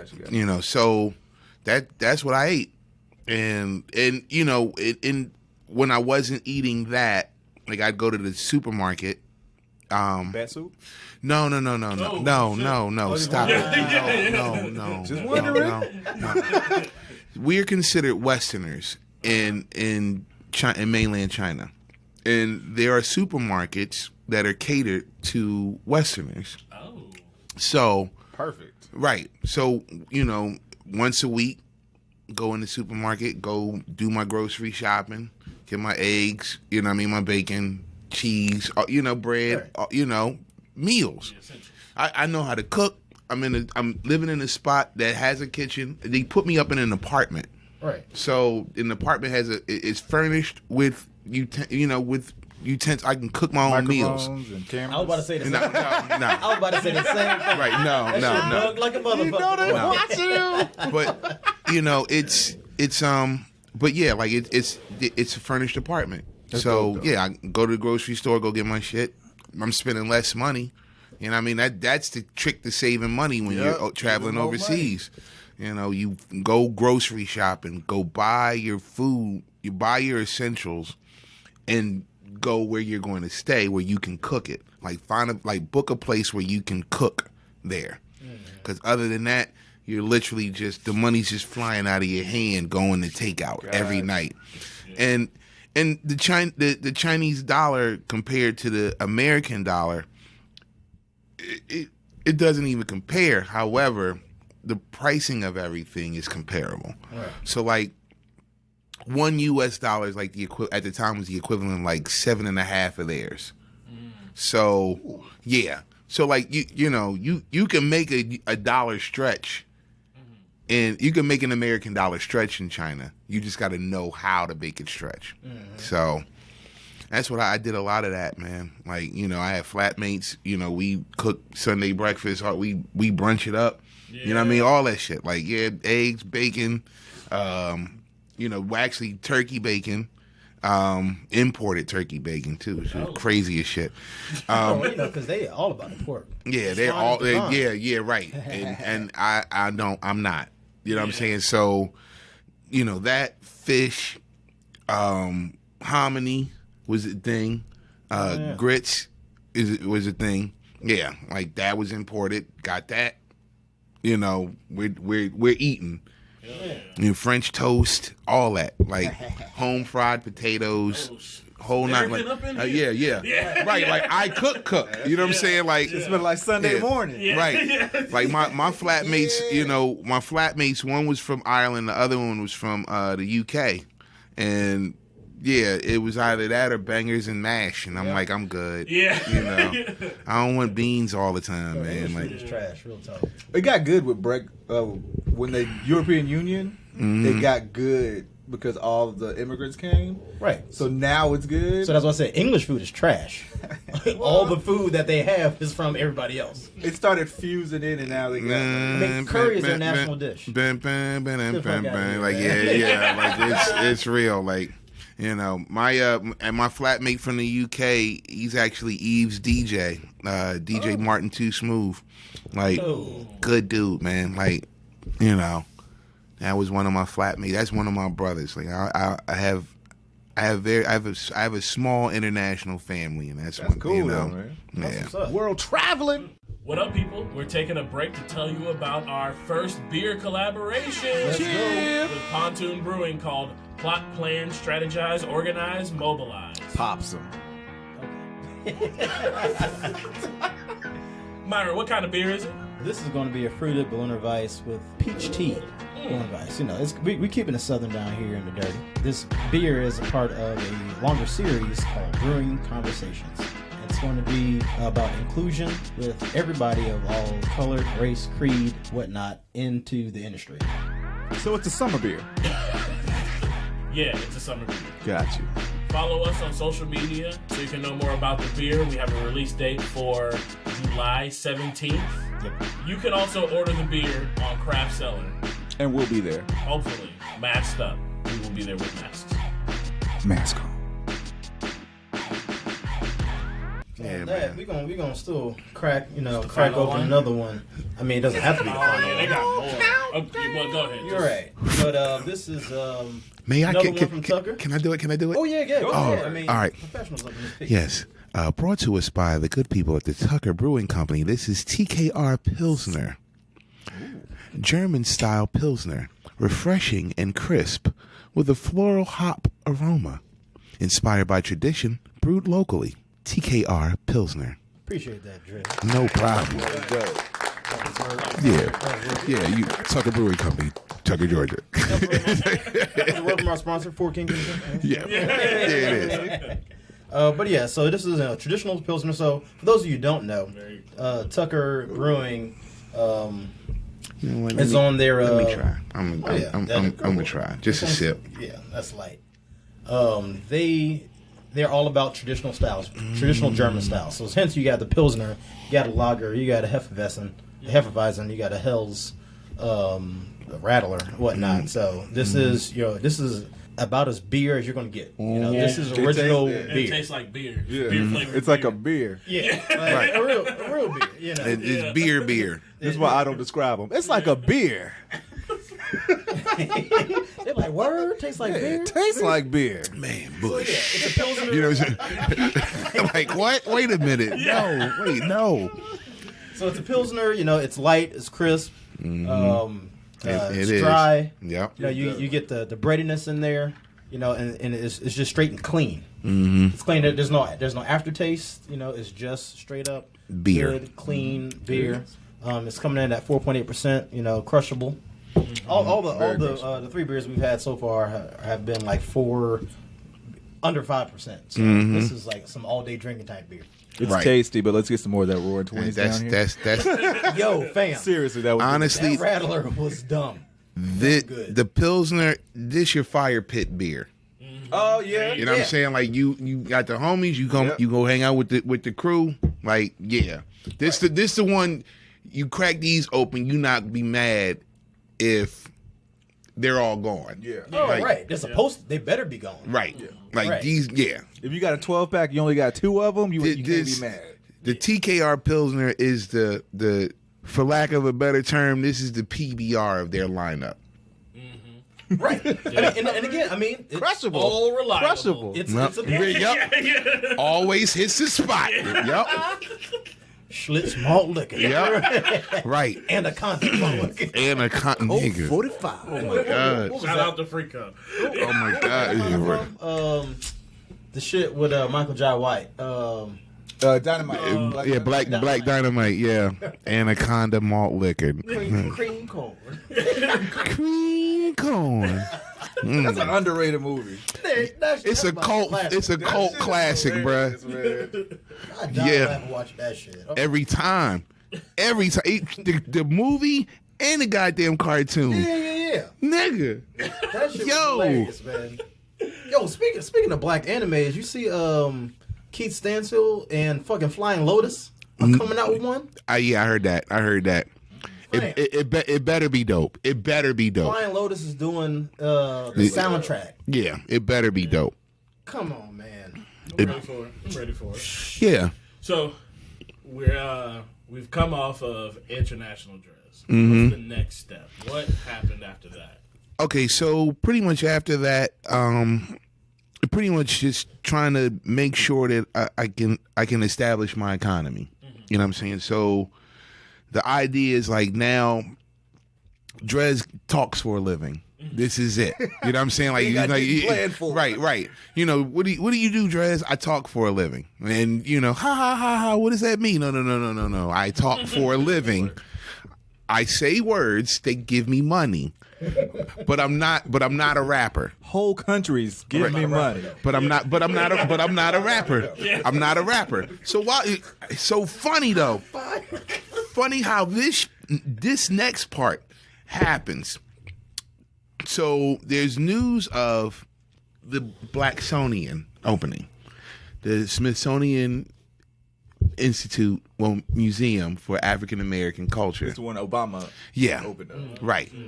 So I end up getting asked to send my first album in at the insistence of a friend of mine. Like, just send it, see what happens. Okay. And so I send Have Mike Will Travel. I send like a EPK of it, like a press kit of all the press I've ever gotten on the album, everything, all the write-ups, all of it. Come to find out that they decided to keep it. So I have a certificate with my album inducted into the National Archives for the Blacksonian. That's crazy, man. So Your folder came up. Right. Right. Folders everywhere. Right. My folder came up again. Right. You know what I mean? So it's like, well, damn. You know what I mean? Like that was just that blew me away. Like when it happened, because everything happens on the assistance of other people, and I'm just like, all right, well, whatever, sure. You know, fuck it. Yeah. Like we want to interview for the Atlanta podcast. Oh yeah, all right, cool. Yes. You know, I'm not going to say no. You know what I'm saying? Like, cool. And so when that happened, and honestly, I don't expect to ever go in there and actually see my album. Right. So we're clear. I don't ever expect to go in. I've been in there twice. Both times I went looking for my album. I was like, no. After the second time, I was like, why am I doing this? Nobody knows who I am. You know what I'm saying? Like, why am I doing this? Like, what I'm going to do? Just post up beside and be like, that's me. You know what I'm saying? Like, just point and be like, that's me, dog. You know what I mean? Like, I can't. You got to do the classic poses. Right. So you want a picture? You want a picture? Right. You know, I'm the first to ever do this shit. You know what I mean? You know. But yeah, it's like, all right, cool. Like y'all have it. Y'all sent the certificate of authenticity. It's now in the archives. I'm happy. I'm a part of American history. Great. That's dope. So, you know, that, but yeah, like that at the same time that this is happening, like I'm literally I'm working at MJQ, hosting A3C, I'm hosting One Musicfest. I'm in and out of town, you know, literally just talking. We you know, get to A3C too, right? Yeah. You know, so we gotta get to all of them, really. Yeah. You know, like they you know, those are Atlanta institutions, you know, and it's work I'm proud of. You know, I don't get to do the work these days. I'm proud of the work that I did. So. A lot of it, there's a lot of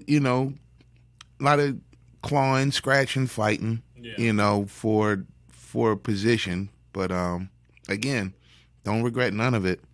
And you know, it's been great. As far as what I'm doing currently, I got a program that I do on Facebook every morning called Beatnik Storytime. What I do is every day at 11 o'clock in the morning, I get on my Facebook Live. And I read children's books. Oh man! Mm-hmm. Awesome. So you know, was this inspired by the Chuck D audiobook? No, this was inspired by DJ D.R.E.S in Club Quarantine. In Club Quarantine, and having all these parents, these moms and dads, fucking going ape shit on people on Instagram. So much shit has popped off because of this quarantine. On Instagram. He kind of started it. D.R.E.S was kind of the one that really popped it off. But like the entire time I'm sitting here listening to him, and I love D.R.E.S as a person, but like as a DJ, I'm like, nigga, this is just Friday night at MJQ. How is this so special? What's so special about this? Everybody's literally, the whole world's losing their mind. The comments the celebrities were folding it. And then I'm sitting here thinking, well, all these parents, what they gonna do with their kids tomorrow? Like, sit them in front of the computer here. Right. And then I started thinking what that looks like. So they're just gonna put their kids in front of a TV and go back to sleep, or they're gonna have their kids go play Fortnite or Roblox, you know, all fucking morning while they sleep. I'm like, well, fuck that. I'll talk to the kids.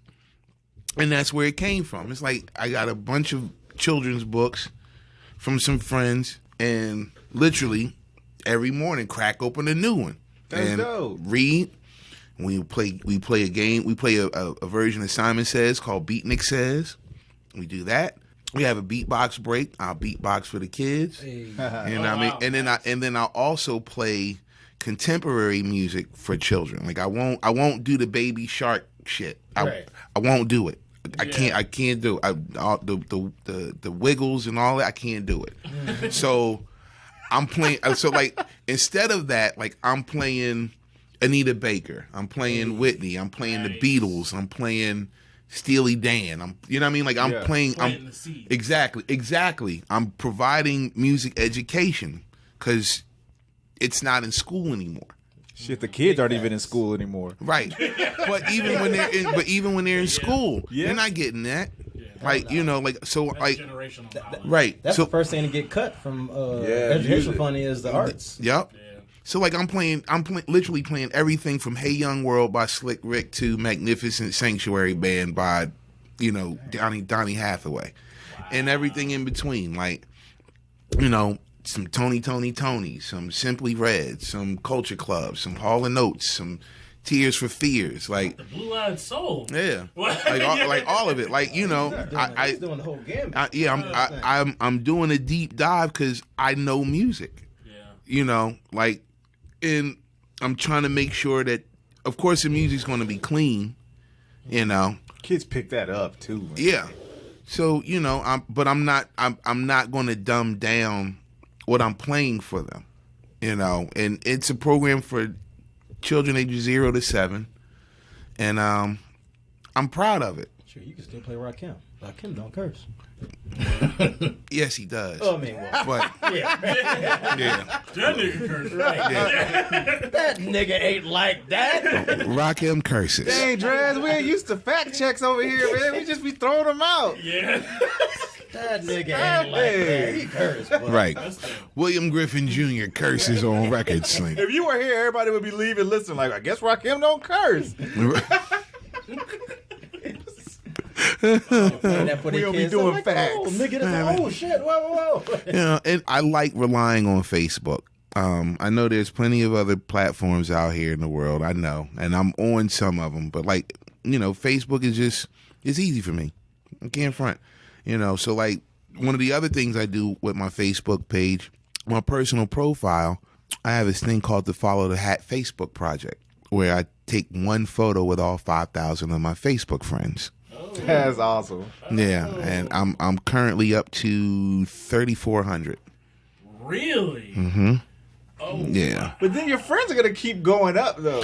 I mean, well, 5,000 is the limit. Okay. Yeah. Oh, I wouldn't know, guys. I don't Yeah. know. Like, yeah, Zuckerberg capping like him. He capping like a motherfucker. Like, yeah, 5,000 friends is the limit on a Facebook profile, on a personal profile. Yeah. Now, on a brand profile, it's it's real Buzz Lightyear. You know what I'm saying? To infinity and beyond. But like, you know, outside of that, like, yeah, 5,000. So like, yeah, one photo with all 5,000 of my friends. And the idea from that came from, I read an article that stated that what was the percentage? 70% of people that are on social media have never met the people that they're connected with on social media. Oh, yeah, I can see that. Yeah. So it's like, well, shit, let me go ahead and dispel a myth. Let me see if I can dispel a myth. And that's what it was. I didn't take it as factual. Yeah. And like, oh, all right, well, that's a theory. Let's go test this theory and see if, you know. So I would run out, be everywhere with a camera. Hey, you know what I mean? Or somebody will be like, hey, I follow the hat. Bingo. I got King, you know what I mean? Take a photo. Like, and yeah, man, like that was, you know, it's something, like I said, it's something, it's not, the pursuits aren't for financial gain. They're just for creative edification. You know what I mean? Like, I'm curious. I'm a curious creative. You know, it at a certain point it may all tie back to music, but if it doesn't, it doesn't. You know what I'm saying? Your stuff tends to go full circle, though. Yeah, well, I guess so. I never really thought about it. It does. I never really thought about it. So what's so going on the music tip? Who are you currently listening to? Nobody. Old school. Yeah, I'm just trying to build up my vinyl collection right now. That's it. I'm not listening to anything new. Like Well, it don't gotta be new. Yeah, I mean, Baker? the let me see. I mean, like the last album I actually digested was To Pimp a Butterfly. Hey, That was it. That's a good album. Yeah. it is. What's the last vinyl you bought? Minute by Minute by the Doobie Brothers. Oh shit! Doobie Brothers. Yeah. Actually, Minute by Minute by the Doobie Brothers, Pet Sounds by the Beach Boys. Yeah. You really don't hear those back to back. Right. Hey, this man knows all music. Yeah. I found Stephanie Mills.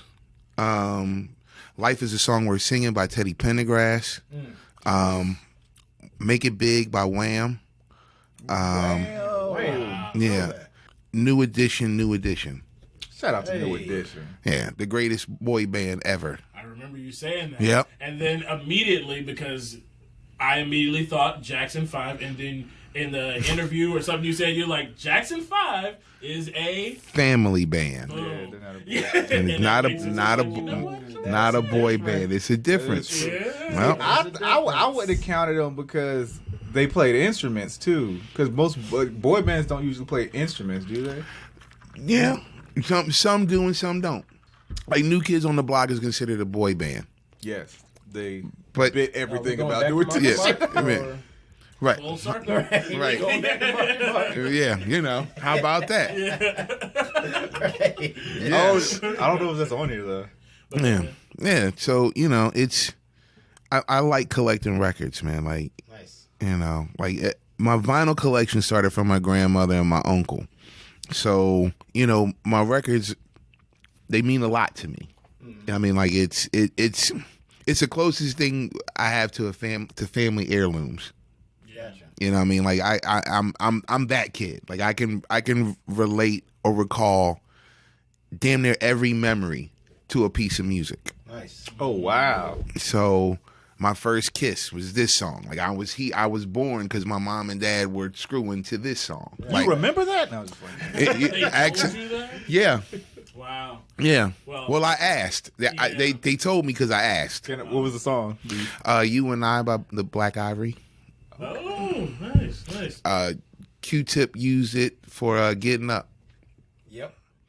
I'm I'm a big sample person. Like, I love who sampled it. Mm-hmm. That's my website. Like, I have that shit Yeah. saved. Like every time, Yep. like I'll use Shazam and who sampled. Yeah.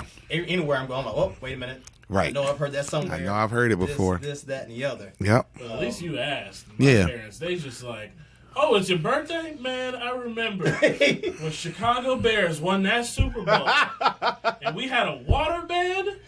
It was a wrap. You were here. You were 5 here. months later. Like, wow. Did they fuck to the Super Bowl shuffle? I hope not. I hope not.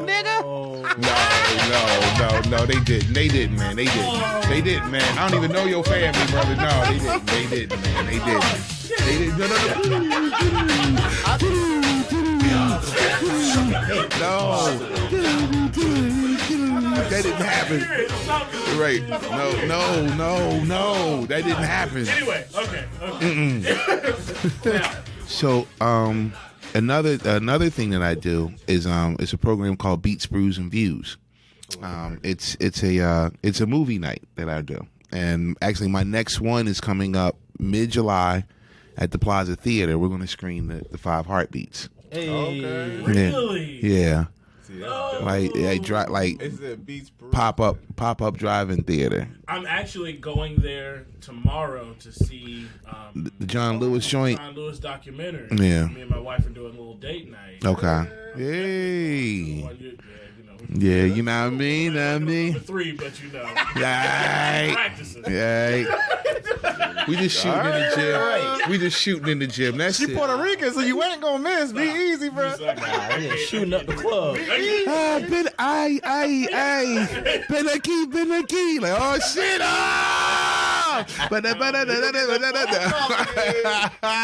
Yes, Maris can't really travel. Yo, yeah, I'm gonna have to fall back, y'all. God damn. We really got to get this podcast popping, y'all. yeah. Right. It's crunch time. Nigga, we need sponsors. Sponsors. But no, yeah. Tell us more about the about that. Like what? Yeah, so it's gonna be the 5 Heartbeats. Yeah, that's the movie we're going to screen. Like I started that actually in my backyard, like just pretty much a kickback. You know, I built a movie screen in my backyard. This one I had an apartment over in Old Fourth Ward, and I'd invite friends to come through. You know, get a keg of beer, Get a couple pans of Jamaican jerk wings. You know, and that be that. You know, what I mean, $5 for the bottomless cup of beer, and then you know we do the TKR Pilsner. You know what I mean? Like we do the simple shit, and that morphed into the that morphed into doing this. Me and my partner Jason Staten, we do this. We do Beats, Brews, and Views. Jason Statham? No, Staten. No. Like, you know Jason Statham? No. transporting. No. I'm stupid. He gets that twice a week. So I know. Yeah, Speaking of like movies, shows, man, you transitioned into acting too, because you popped up on Fox. Yeah. I'm watching TV like, yo, is that D.R.E.S? Like, what's going on? Whole world is like, see, I'm kicking it up a homegirl, and I see you on Star. I figured it out, man. Listen, how did this happen? If there are any publicists out there, I got some money for you, man. I need a publicist, because these things happen, and like I never have an opportunity to spread the word about none of it. I had no clue. So like it just happens. So you know, this is like a normal reaction. Yeah. Like I was just sitting and I look over and holy shit, that's my nigga. Like that's what he ain't tell me. You know what I'm saying? Like damn. Like it rolls like that. Literally everything happens that way, because I don't have anybody. You need a publicist, though. Yeah. You for sure do. Yeah. I'm like, man. Like that Leo. It's okay. Man. Most people do. Yeah, that Leo. Hey, that's that. Right. That's that nigga right there. So you popped up. How did it come about with the? Because you kind of play the host. Yeah. You know, I mean, shit. That was simple. Like that was too easy. That was easy. I can't front. That's like some of the easiest money I ever made in my life. What? Yeah. Give me that. All right. So a good friend of mine, Donald Jarman, he runs Old School Saturdays. Okay. In Atlanta. He's also a casting agent. Okay. He works for a casting agency. They had a role come down that was looking for an African American male. Check. Right. Over the age of 35. Okay. To serve as a MC for a show. Check. Right. So he got a couple of pages, and he's like, holy shit, I know exactly who to get. So he called me and asked me if I'd be willing to come and audition. Okay. Again, like, you should come and do it. All right.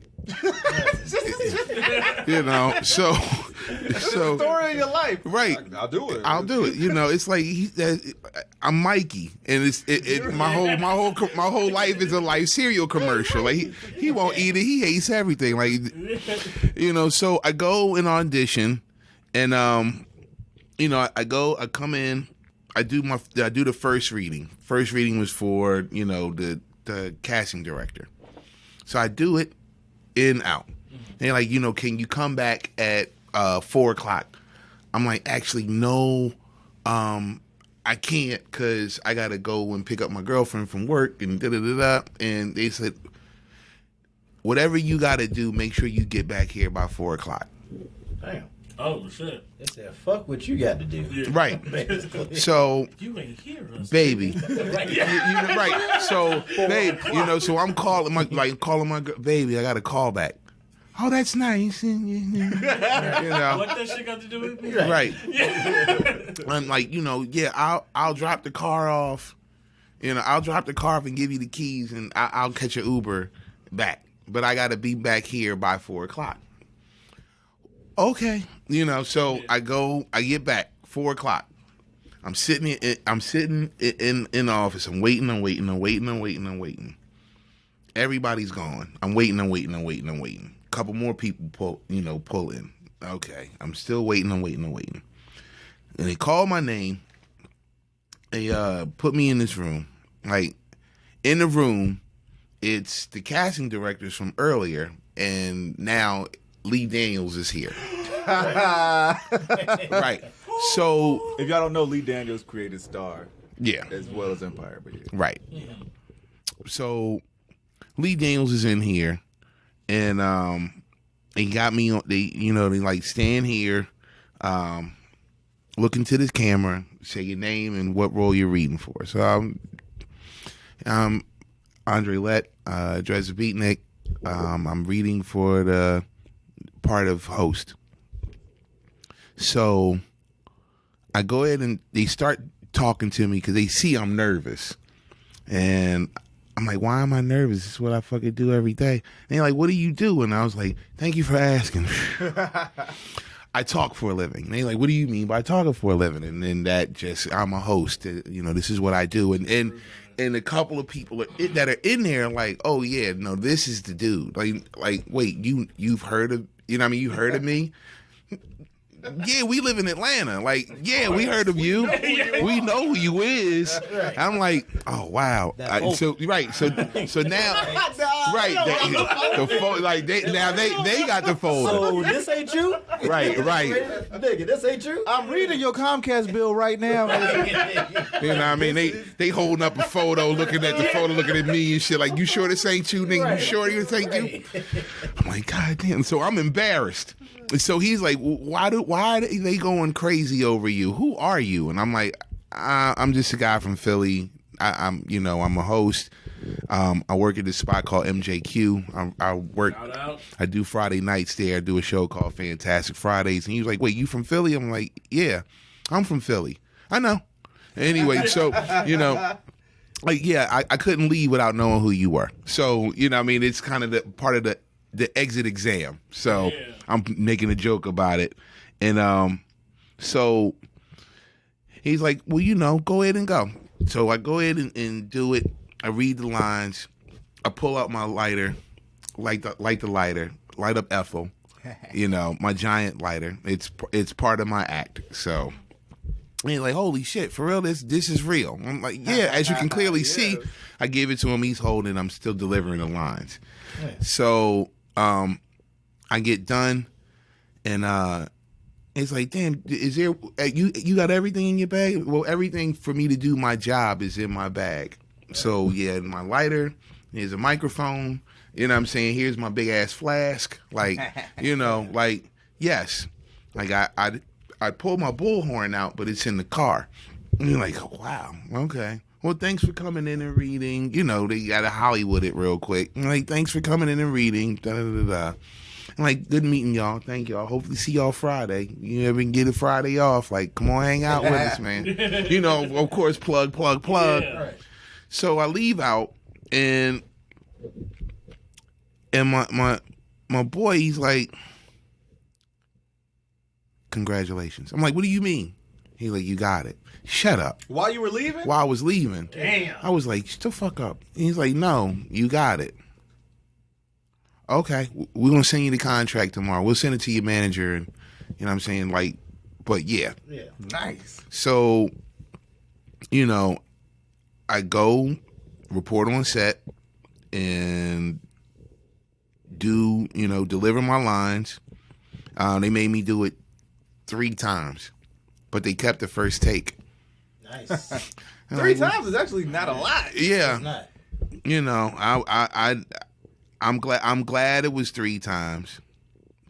Because if it would have just been 1, I'm like, oh shit, I'm gonna get fired. You know what I'm saying? Like, fuck, like, god damn it. But no, it was great. Honestly, my one wish is that it would have turned into something a bit more extensive. Yeah. But the script and the storyline wasn't about what I do. It was about what these girls do. Yeah. And everybody on casting on set was great. It's a great experience. It wasn't my first experience on camera in a film or on TV, but it was the latest, and it was awesome. Like, it was, they got me SAG qualified, so now I'm a Screen Actors Guild member. Decorated. Yeah. This man is Smithsonian. Like, what was Jack of all drafts? Jack of all trades? Yeah. For real. What was your first couple experiences with So there's a movie. It's probably on Netflix now. It's called Step Off. It's a movie about beat battles. Oh. Yeah. And before that, there was a documentary called Open Transport, where I literally just beatboxed on that. Speaking of Netflix, have you watched Hip Hop Evolution? Yeah. Dope ass fuck. I told y'all to watch that shit. First of all, when you were telling me the story about being in China and you educated everybody, I was like, damn, he basically just gave season 1 of Hip Hop Evolution. Right. That's what I was thinking in my head. I didn't say it though. I was like, that's basically season 1. What'd you think about that whole docuseries? I think it's great. You know, I can't front. I wish I was a part of it. They came to Atlanta. I mean, you know, but it's. Don't get me started about that. There's like, so much you can pack into that amount of time. I mean, it's not even that. Sure. It's not even that. Yeah. Like, dude, you could have a 2-3 part series for Atlanta. Yeah. With every city, really. But There's a lot of but my thing is when the programs come to Atlanta to film in Atlanta about Atlanta hip hop culture and they never talk about the underground. Yeah, Vice did the same thing. Yeah, right. Vice, which is supposed to be the most underground of underground fucking magazines. You come to this city to talk underground hip hop, and you're interviewing EDM DJs. Come on, man. They only did underground for New York. Right. Even then, It's disrespectful. You know what I'm saying? Like, my scene actually has lineage. It has a timeline. It has culture. It has history. Right. That we're more than happy to talk about to whomever wants to hear it. But when these outlets come here, they don't want to talk about it. And it's like, well, fuck. And I started trying to figure out why. And the only thing I could come up with is that because the sound of the underground doesn't sound like the mainstream sound of Atlanta. Yeah, it doesn't. Like, Binkus Rex does not sound like Crime Mob. You know what I'm saying? Like, at all. Shout out to Crime Mob, Clayton County. You know what I mean? But it's all Georgia Red Clay. Yeah. You know what I'm saying? It all is. But it's like, how you keep one part out of it, and you know, and then don't get me get me started on the other side of it, like the whole, even on the mainstream side, there's a whole lot of shit that gets left on the table. Like, it tripped me out when they interviewed King Edward J for, you know what I mean, for Ludacris's version of, you know, Atlanta hip hop. And it's like, oh, well, thank you. You know what I mean? Like, this is the Godfather. Yeah. You have to have him on here. Like, right. You know, but there have been plenty that have come and gone through here to try to chronicle this shit and miss so many people. Right. Yeah. They got to talk about Georgia State radio. Right. They don't talk about that shit. You know, it's like, Shy D, Outkast, and Goody Mob, Ludacris, T.I., Gucci Mane, Migos. I think that was it. Migos. And we're out. Like, what the fuck? Like, bye, niggas. Love your airport. Peace. Right. Love your airport. Peace. I mean, like, shit, man. Like, do we really have to keep fighting for respect? I think you're going to have to add another feather in your cap. Yeah. Director. Fuck yeah, man. Just like, oh, I'll do it. Do it. You gotta do it because you know writer. Find somebody else to direct it. You just have to point them in the right direction. And the right people to interview. Right. Because you could tell the story. Like you said, it's lineage. Right. And then just sit them down and be like, hey, step 1. Right. This is where it was. I mean, you should narrate. He did that for 10 years in fucking China. What are you talking about? Yeah. You should do it. I think you should sit down with somebody and do or that. Or the media around here somewhere, I'm sure. Yeah. I mean, well, shit. There's some outlet that will put it out. You know, like a podcast or something. Something. You know. Oh, shit. We'll talk. Yeah, man. No, but I mean, like, so yeah, I get what you're saying, and I always like chalk that up to, well, it's almost like when you translate something from book to film, obviously there's stuff going to be left out because the movie would be 20 hours long. Right. Every single detail. Yeah. So I always chalk it up to be like, okay, for a docuseries, they got 1,000 hours worth of footage, but they're only going to put out 100. Right. You know? Right. But So shit's gonna get left on the which is fine. I'm with that. Yeah. However, it can't be the same motherfucking 100 hours. You know what I'm saying? Like, come on, man. With 100 hours of footage, Yeah. we got a 10-part Michael Jordan series.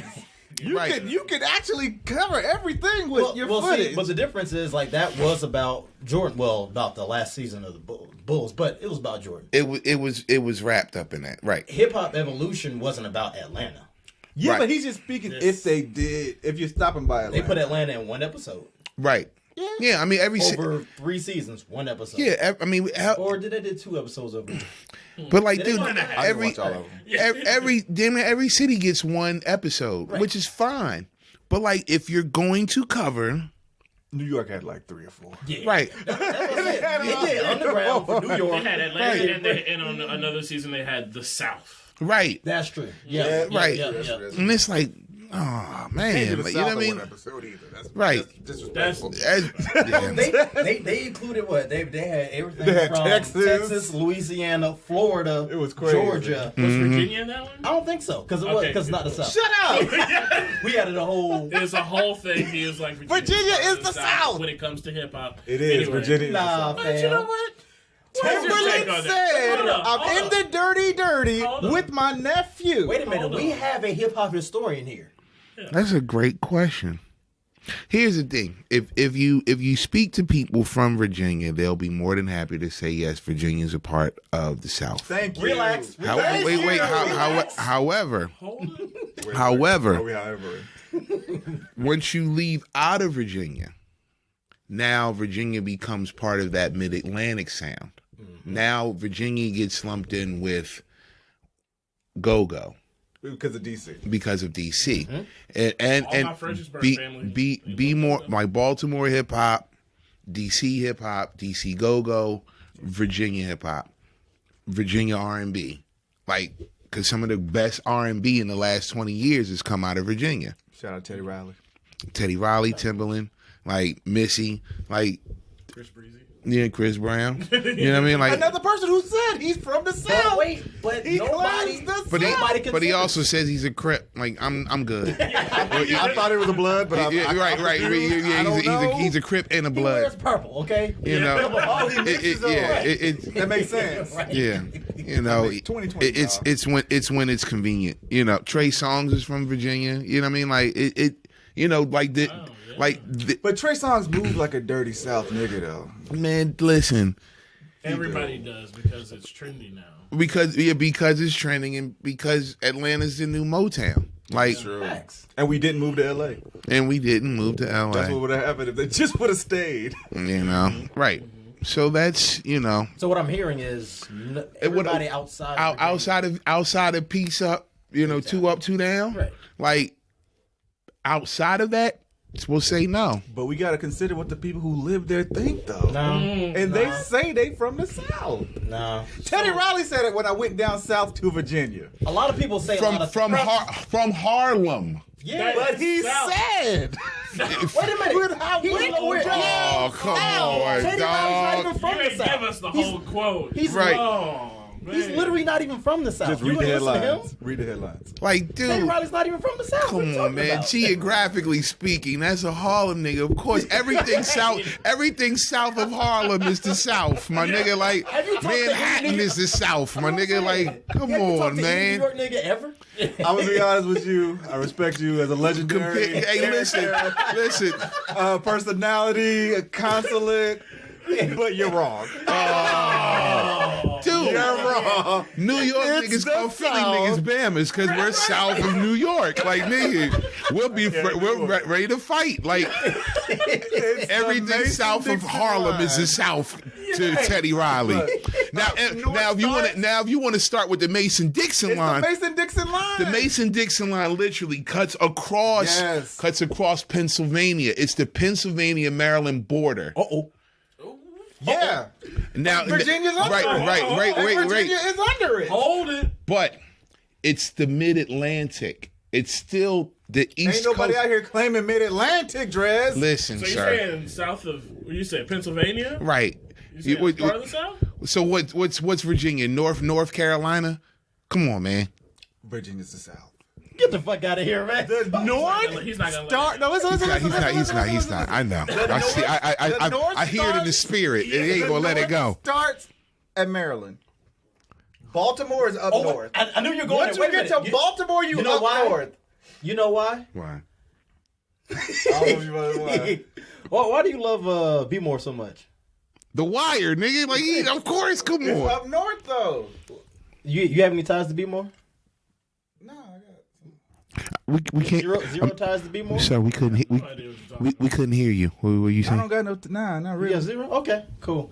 What are you talking about? No, it's cool. It's cool. That's another conversation for another day. I don't know. Anyway, What's the next Said shit topic? on the show before. The last I wanted to talk to you about A3C though, Okay. because I know that was something like dear to your heart. Yes. So like, how did that come about? How'd you get involved? Well, I mean, It was a while. I mean, I've been at A3C since day one.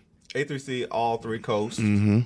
Yeah, the All Three Coast Hip Hop Festival. Yeah, I've been there since day one. Is now one of the biggest on the planet, I would say. Mm-hmm. Everybody, if anybody involved in the music business, has to come to this thing. Yeah. When it pops off, it's like it's 5 days. Yeah, 5 days in October. Mm-hmm. So it's super huge now. Yeah. And like you've been a part of it Since day one. Like when we so A3C started by Arctifinger Records as literally a vehicle for their roster, the artists on their roster to just have date swaps. So a date swap. yeah, that's when you had a performance date in a city in exchange for a performance date where you're from. So, cool. Okay. Yeah. Yeah, so that's how A3C started. Pretty much just And that creates cashing in on. relationships? Yeah, so like the artists that were on Arctifinger Records, Psyche Origami, Phenomena Good Song, Intellect and Dirty Digits. These artists literally traveled around. Safe to say, underground artists. Yeah, they're all underground artists, and the venues that they got to play outside of Atlanta. The idea was bring our artists down to your market to play the shows. In exchange, we'll bring you up to Atlanta to play a show. And Great right, idea. right. So of course, everybody wants to come to Atlanta. So what ended up happening was, Of course, yeah. you know, there's so many artists that are coming that we got to cash in all these date swaps on. Let's just make a festival. Nice.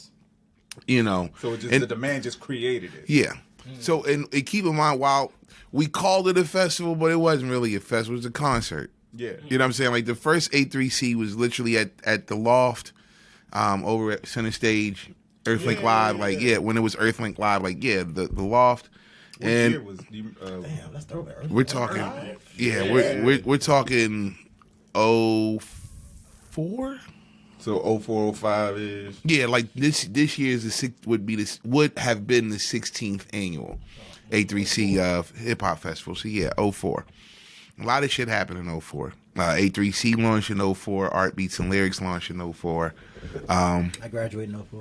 Bam, That's cool. bam, Shout out Chambly. bam. Shout out Chambly. All right, circling back. There you go. Right. 02. So you know it.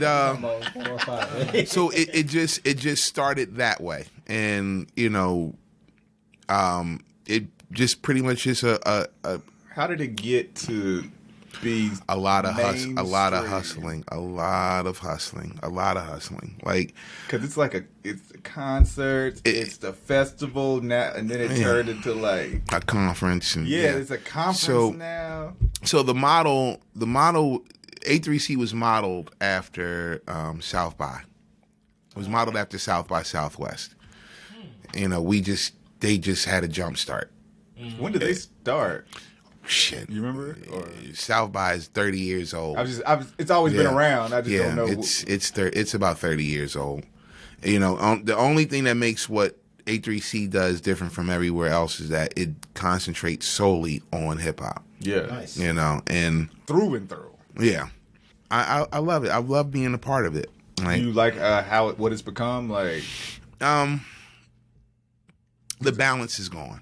I'm like, it's massive. Like, I mean, it has grown and that's great, but like the way I see it, like hip hop is like much like black people. Hip hop is not a monolith. Facts. And that, you know, there's more to it than what is featured.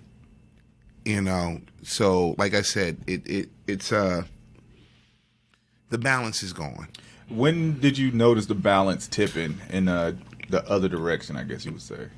What's it, 2020? 2015. That's fairly recently. Yeah.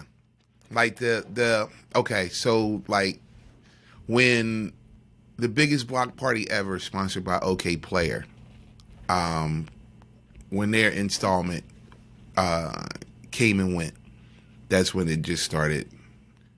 That's when the change started happening. Like where before in festivals past, Rock M would have been your main headliner, and then that would have been it. Yeah. Now you're closing out with 2 Chainz. Yeah.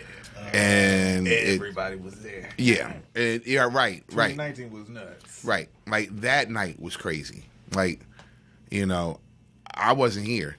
Like in festivals past, programming wise, Wu-Tang Clan would have closed out the whole deal. Which would have been dope. Because I pitched a great fucking game, if I say so myself. Mm-hmm. Babies got made. Nobody got hurt. You know what I'm saying? Everybody walked out singing Kumbaya, you know what I mean? Or quoting, I ain't no joke. You know what I'm saying? Like everybody in arms walking out. And everybody had a story to tell. Everybody had a story to tell and a great time. The next night, that ended. I literally left the stage, went to Hartsfield, got on a plane, went to Philadelphia.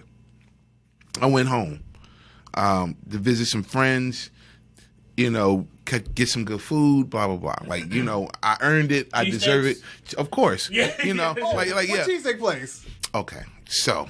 Oh yeah, this is a change. It's a whole nother. Yeah, should wait. we Yeah, just give me one second. Give me one second. Let's finish the actress. Yeah. Okay. So We didn't do that yet. shit's cool. Like I'm getting high fives and hugs leaving Atlanta, like in the airport. Niggas is like, yo, D.R.E.S, you did your thing, my nigga. Like you know, like that. Bell, you know what I mean? Like everybody's like ticket agents is like, yo, son, like, all right, cool. I'm like, damn, I was selling all the tickets. I feel good. You know what I mean? Like, damn, maybe I did do something nice. You know what I'm saying? I'm the chest out, like, yeah, motherfucker, I'm dressed, motherfucker, Beatnik. You know what I mean? Like, getting on the plane and leaving. I get to Philly, I check into my hotel room, I take a nap. I wake up, my phone is blowing up. Where you at? What do you mean where? I'm in Philadelphia. What the fuck you mean where am I at? Why ain't you here? What do you mean, why am I not here? They shooting. Oh. No. I'm like, what? No, shut up. I'm like, shut up. No. They like, yeah, man. Fucking Wayne's supposed to come out here and blah, blah, blah, blah, blah. They always shoot and with Wayne. You know, 10 minutes in the Wayne set, like, they just start fighting. Some people got trampled. I'm like, fuck. No. Heard about that. That one when they shot the bus up, was it? Yep. I know a girl who got trampled. Right. Go ahead. Yeah, like, I mean, like, I'm like, God damn.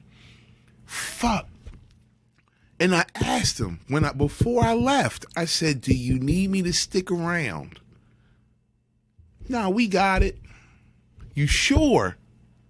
Damn. Yeah, we got it. Okay. What year was this? This was like literally 2 years ago. Like, yeah. I was like, fuck. Like last year wasn't no big concert.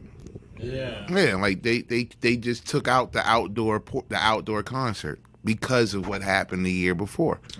And that was supposed to have been Wayne's first performance. Back, yeah. Yeah. Damn. You know, and a lot of bread got ponied up for that. Yeah. Like a lot of money got lost, man. Like, dude, that's what I'm saying. Like, That's the balance. that's the balance I'm talking about. Cause like for what it's worth, when A3C started, it was an underground. It was an underground thing. It's a lot more love. Right. It was peace, love, unity, and having fun.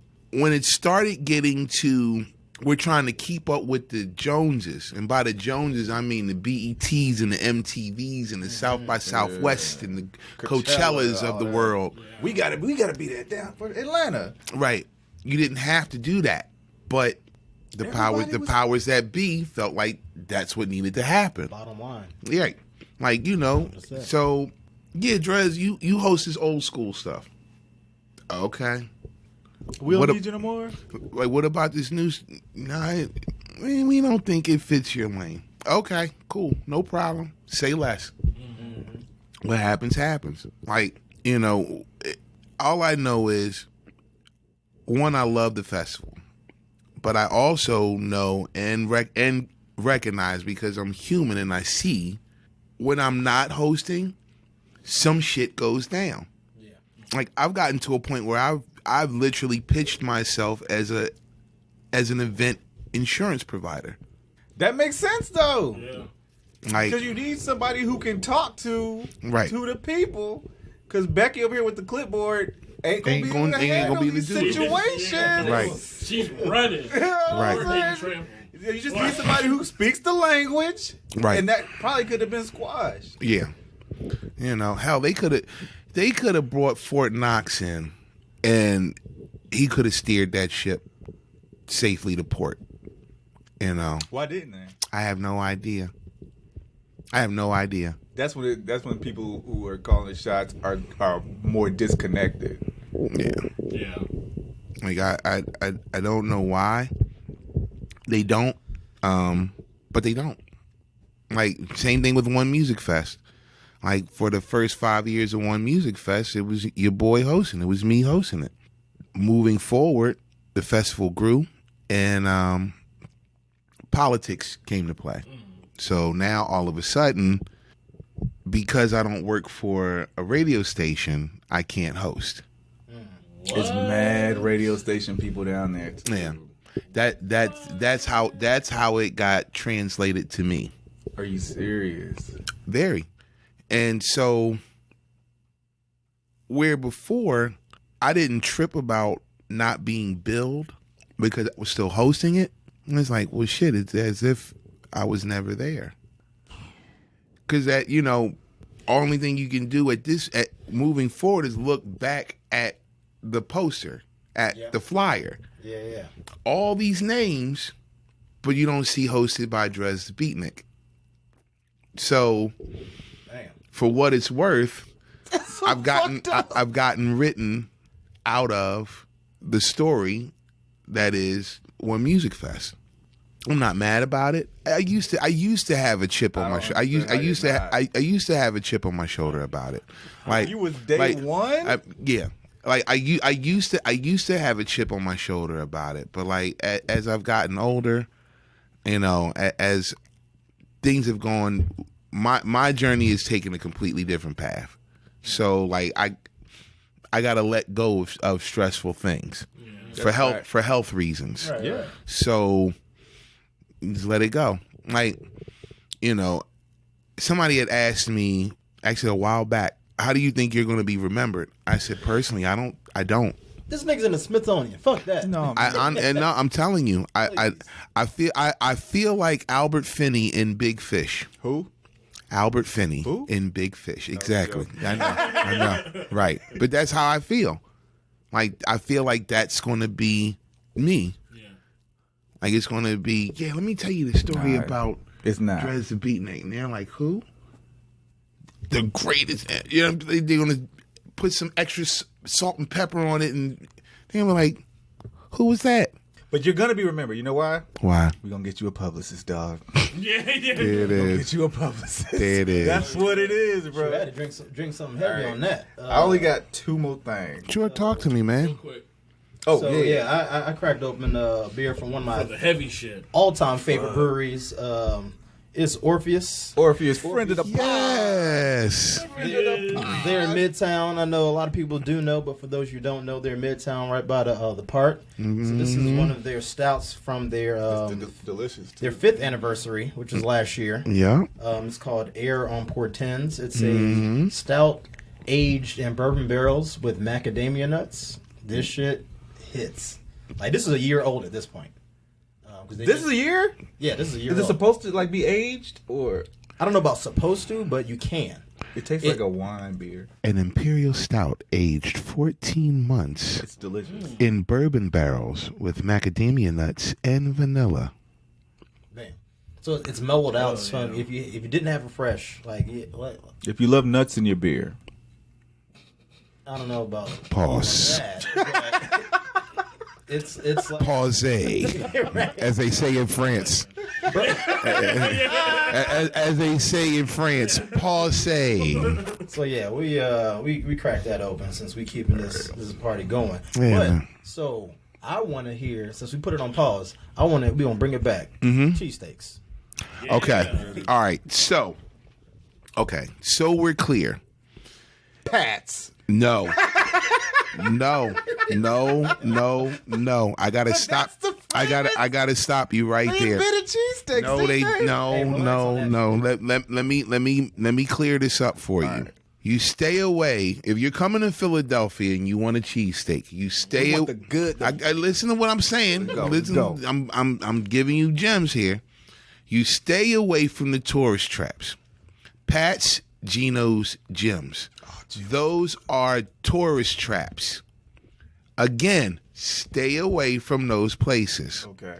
You want a real cheesesteak. I want a Philly. Yeah, I got cheesesteak. you. Yeah, not a steak and cheese and no other. Oh, I hate that. However, all right. So it really depends on what neighborhood you're in.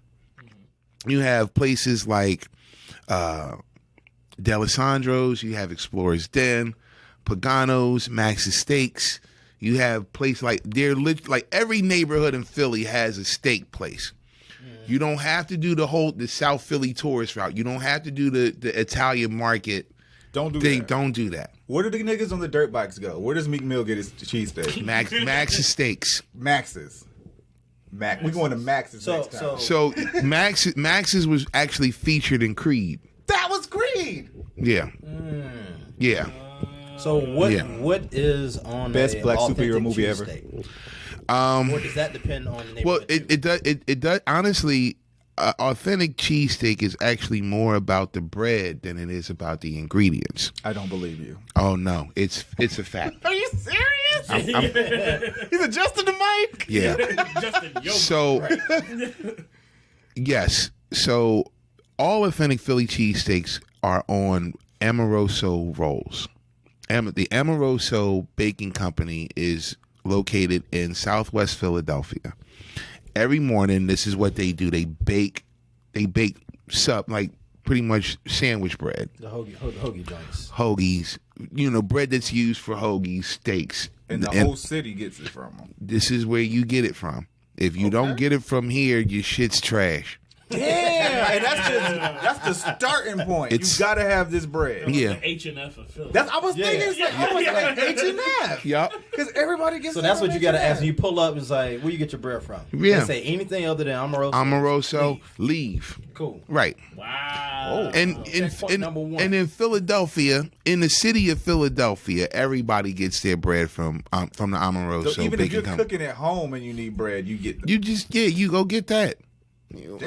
Like why would you do anything other than that? Like if you cooking up steakums, my nigga, Amoroso rolls. Right. That's it.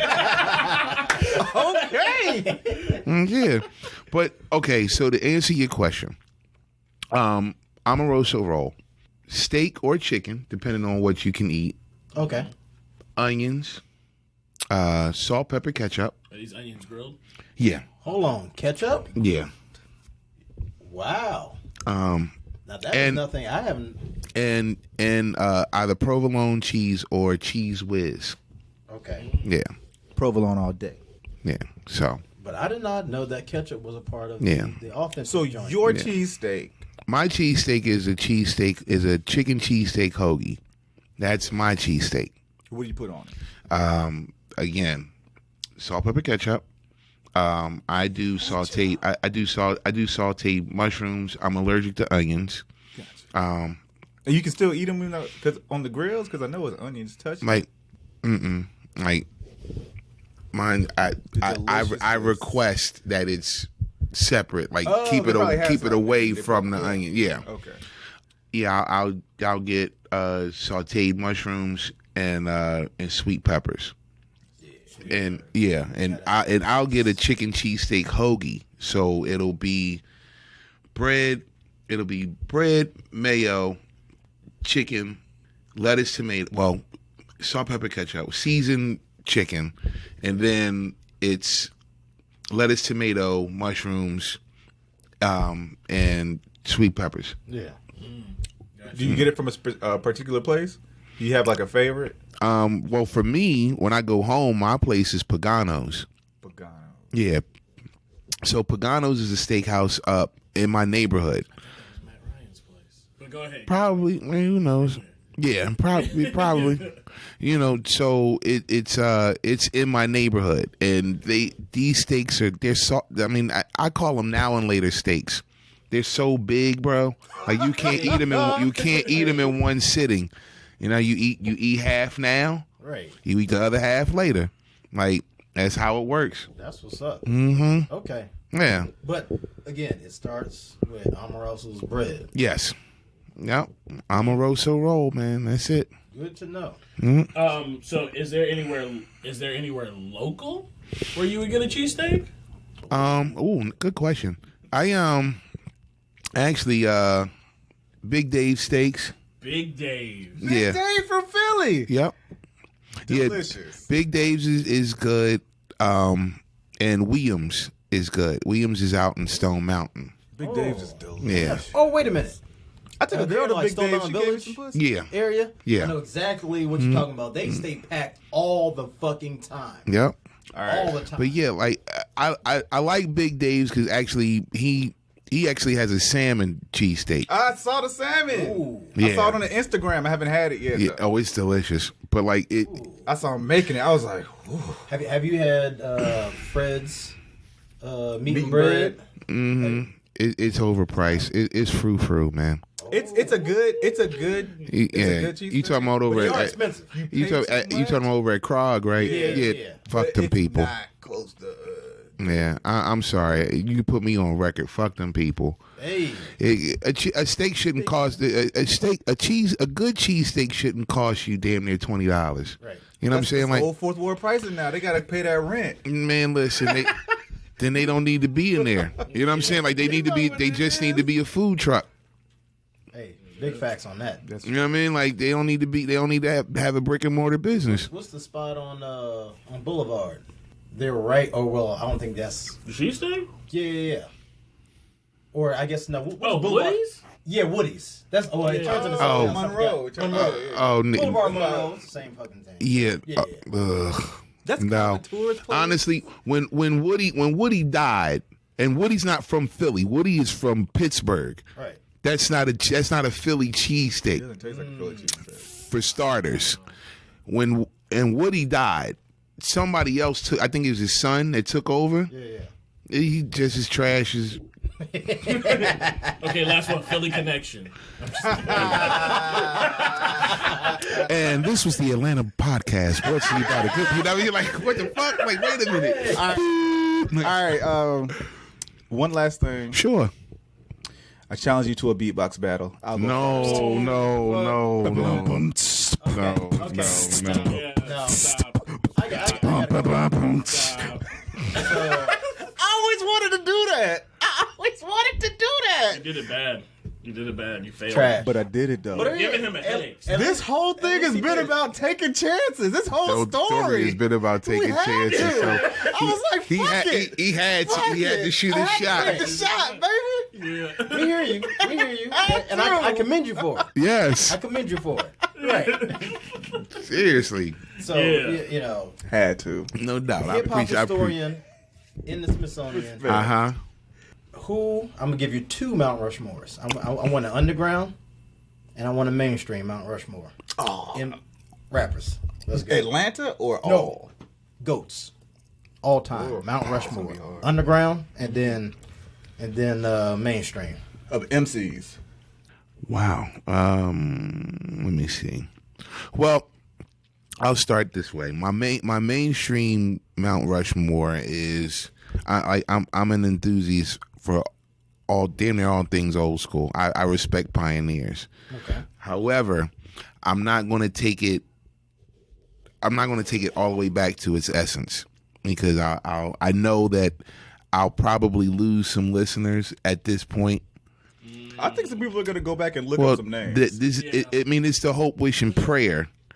But, when you start thinking of Mount Rushmore, there's levels to it. So if you're talking first generation hip hop, then of course Herc, Bam, Red Alert, and Flash. Okay. Yes, that's a fact. That's Foundational. That's foundation. Right.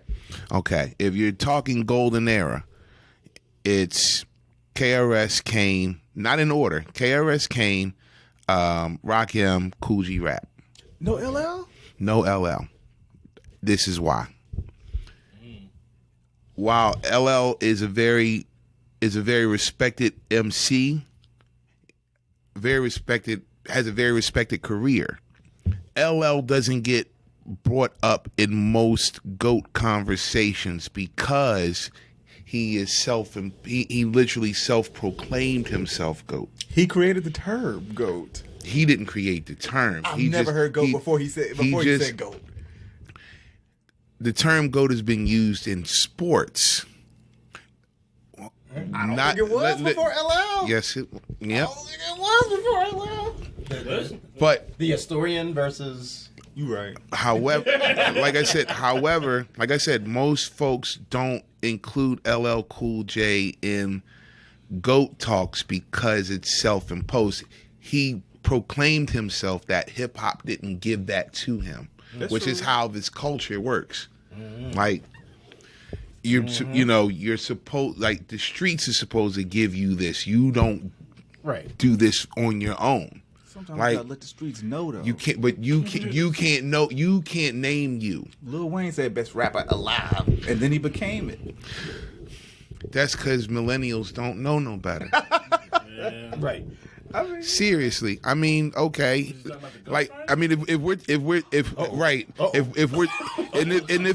we're talking length of career, Lil Wayne and LL Cool J have the same length of time as far as career is concerned.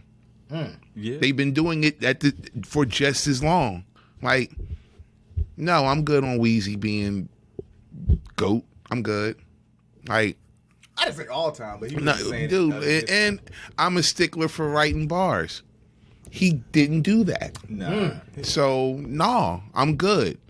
Like, Carter 5 Wayne versus The Block is Hot Wayne is 2 different Waynes. That's true. Very, very true. Fuck that. Very true. I'm good on that. Like, dude, like, you. Carter 2 was the greatest of Waynes, though. That's like Super Saiyan 2. It's like I feel you. all the balance. Or was all it there. fusion? I feel you. Right. Fusion with Drake. Right. Or with somebody else. Right. With Kia Shine or Gilly. Like, All of a sudden he's wearing bathing apes? Wait a second. Right. Had that in New Orleans? Right. What is going on? All right, so then That's golden era. yeah, that's golden era. So, Get to my era. all right, so Get to silver. underground, I would say Thought, Hey, Calm, let's go. Most, Pharaoh. Oh, very much. That's Yeah, I could leave it right there. I could leave it right there. no MF. Huh? No MF. No Dumoulin for the simple fact that He's gone too long? no, honestly, it's not that. It's more so myth. Like, the MF Doom is mythological at this point. That's a fact. You know what I'm saying? Like, That's true. I mean, yeah, Yusef Dumoulin is a myth.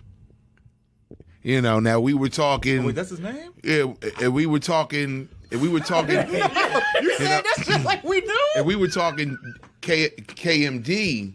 Okay. Doom. Right. Seth Love X. We were talking that guy. Yeah. If that guy stayed consistent, this would be something else. What's up? You got a little further away. Oh, yeah. But you're good. But that's not what we're. We're speaking on. Like, I fucks with Doom on two levels. I mean, I like his rapping, but his production too. Gnarls Barkley. Well, No, that's not even Doom. That Gnarls Barkley isn't Doom. That's CeeLo and Danger Mouse. you thinking of Danger Doom? Yeah. You thinking of Oh, Danger okay. Doom? Yeah. Oops. Next play out. But Danger Doom was a fire ass album. yeah, But but I don't know. I'm just, he's a good dude, but like I don't put him in that. yeah. I don't. No, I feel you. No, all of them. Yeah. So okay. Like Black Thought. I thought like Black Thought is like hella underrated. He's super underrated. But no. What? You know what? No. What? Wait. It's not that he's underrated. He's feared. There's a difference. Ooh. Black Thought isn't underrated. Everybody knows who Black Thought is. That's true. Before the 10-minute freestyle, he did that. Niggas before the 10-minute freestyle, niggas knew who Black Thought was. Niggas don't want to record with Tariq Trotter, aka Black Thought, because he is he's a machine. They don't want the only MC that has kept up with him bar for bar was Pun. Oh wow. Go back and listen to Super Lyrical. Like, yeah. Go back and listen to Pun's first album. Like, yeah, there's a joint with Big Pun and Black Thought. Like, Pun's like, I don't give a fuck. Whatever. Like, and went and gave it, like, back and forth. Bars. Yeah. I mean, like his contemporaries don't count in this conversation. Like, even though they still flying. the Common and Common and Pharaoh and Mos and Talib and and Fonte, like that they don't count. I'm talking outside of that. Yeah. He's the most feared MC on the planet, even more so than Eminem. Yep. Oh, I don't believe that all day. I mean, I feel like M is low. I mean, he's great. I feel like he's low key overrated. Low key. Yep. When it comes to rhyming words, that motherfucker's a monster. It's only because he rhymed orange. Like, come on. Like, I'm not saying he can't rap. Obviously, the dude can rap, but I think he's like low key overrated. Part of which because he's white. I think my problem with Marshall Mathers is that I'm still waiting. It's July 2nd, 2020, and I'm still waiting on Marshall Mathers to pick a side when it comes to Black Lives Matter. Boom. Hey. I stopped listening to him, so I didn't even know if he picked a side or not. I don't know. He hasn't. Just like we still haven't arrested the cops who killed Breonna Taylor. Hey, say that again. Say that again. we still haven't arrested the cops who killed Breonna Taylor. We still haven't had a definitive statement from Marshall Mathers about whether or not Black Lives Matter. But you would think he would be on the front lines. First one, right? I'm telling you, dude, the receipts are piling up, bro. Yeah. The receipts are piling up. Oh my God. It's different. Yep. I do like your point, though, that Thought is not underrated. Folks just don't want that smoke. Right. They don't. What was that, last year? Was that last year when he came out with Streams of Thought? Streams of Thought 2. Yeah. Like the first one came out was at 2 years ago. Okay, yeah, 2 years ago. Yeah, Streams of Thought 2 came out. My homeboy hit me up, was like, yo, he just dropped out of nowhere. Right. Out of fucking nowhere. I was like, wait a minute, what? Right. And it's at this point he has nothing else to do.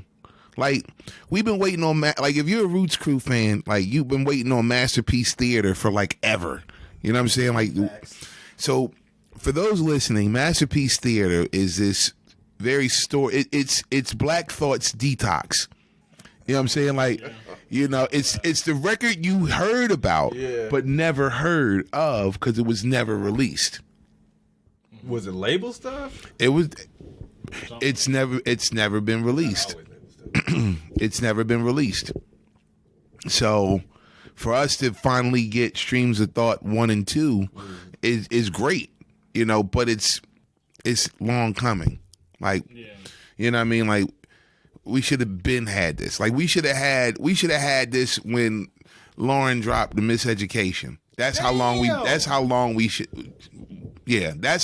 been waiting for Masterpiece Theater. 98? Man, thought is stupid. Yeah, man. You can just listen. I'm just like, So the only person to hang with him bar for bar is Big Pun. Mm-hmm. And he's dead, so yeah. ain't nobody. R.I.P. Wow. Mm-hmm. Wow.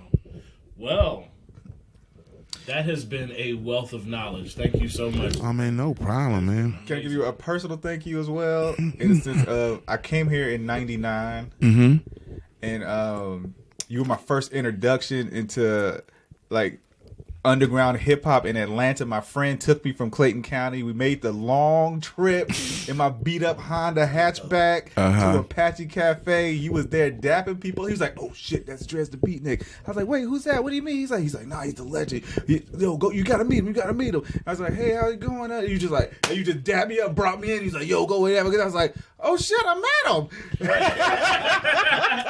And then I sat my ass, ate some jerk wings, and Little Brother performed that night at Apache. Yeah. And then that was my introduction to the Atlanta hip hop scene. You came on a great night. And you were a part of that, and I just want to thank you personally, man. Dude, the first time Little Brother played Atlanta, they played in front of 25 people. And it wasn't at my club. They did a show at Vinyl. And it was in front of 25 people. And I just said, I didn't bring them. I wasn't the promoter. I did meet them. I met them. I said, listen, give me 3 months. I'll promise you I'll put you in front of a lot more people than 25 people. Man, that Memphis show? Yeah.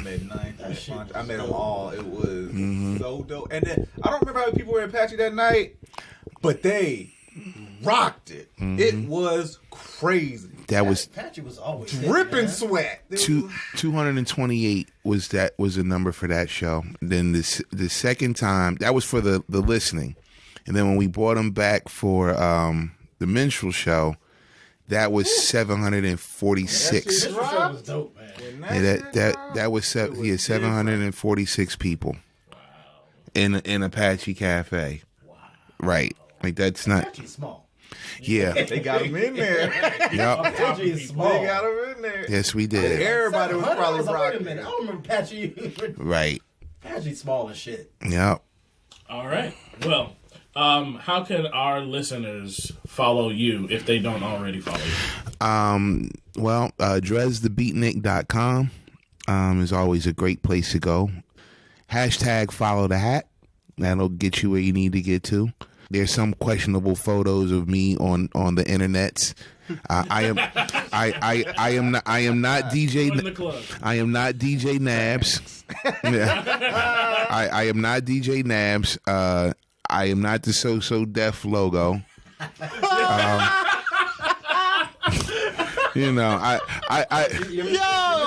Right. Some residuals for that one. I can laugh at myself. You know what I'm saying, dude, man. It's D.R.E.S. THABEATNIK.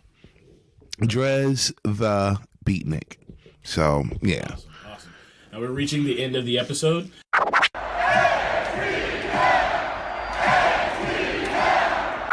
At the end of every episode, we like to give an ATL salute to somebody who's doing something big or dope for the city of Atlanta. And when we have a guest on the show, we hand that over to them. So is there anybody that you would like to give an ATL salute to? Yeah, actually. Everybody that works in the entertainment industry in Atlanta that is not working currently. We're going to be the last to get back to work. Yeah. And so to all of my DJs, bartenders, bouncers, club managers, assistant managers, booking agents, valets, coat check people, cooks, chefs, waiters, waitresses, industry. just the industry in general. Yes, like I give a salute and shout out to all of y'all, man. I miss y'all, and I miss working alongside of you, and I can't wait to see you guys again. And also, I'd like to give a shout out to a good brother that's doing a lot of great community work named Carey Jenkins, aka CJ. His work is actually with voter registration and fighting voter suppression. So he's out there fighting, on the front lines every day, and I salute him for that. And who else? Also, I want to give a shout out to my brother. My brother is locally known as the King Fresh, and he runs Bonfire ATL, and and I love my brother. I'm happy, I'm happy at his success, and I definitely wanted to give him a shout out and all the Bonfire crew. Hell yeah. Yeah. That's what's up. Yeah. Again, thank you so much for coming on the podcast. Thank you.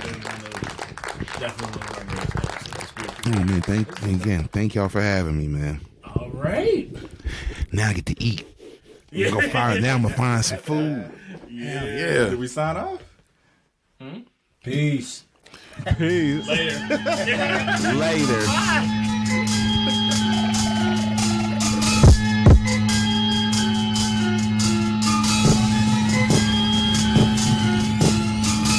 If you like that episode and you want to hear more of the Atlanta podcast, you can subscribe to us on Apple Podcasts, Stitcher, Podbean, Spotify. Google Play.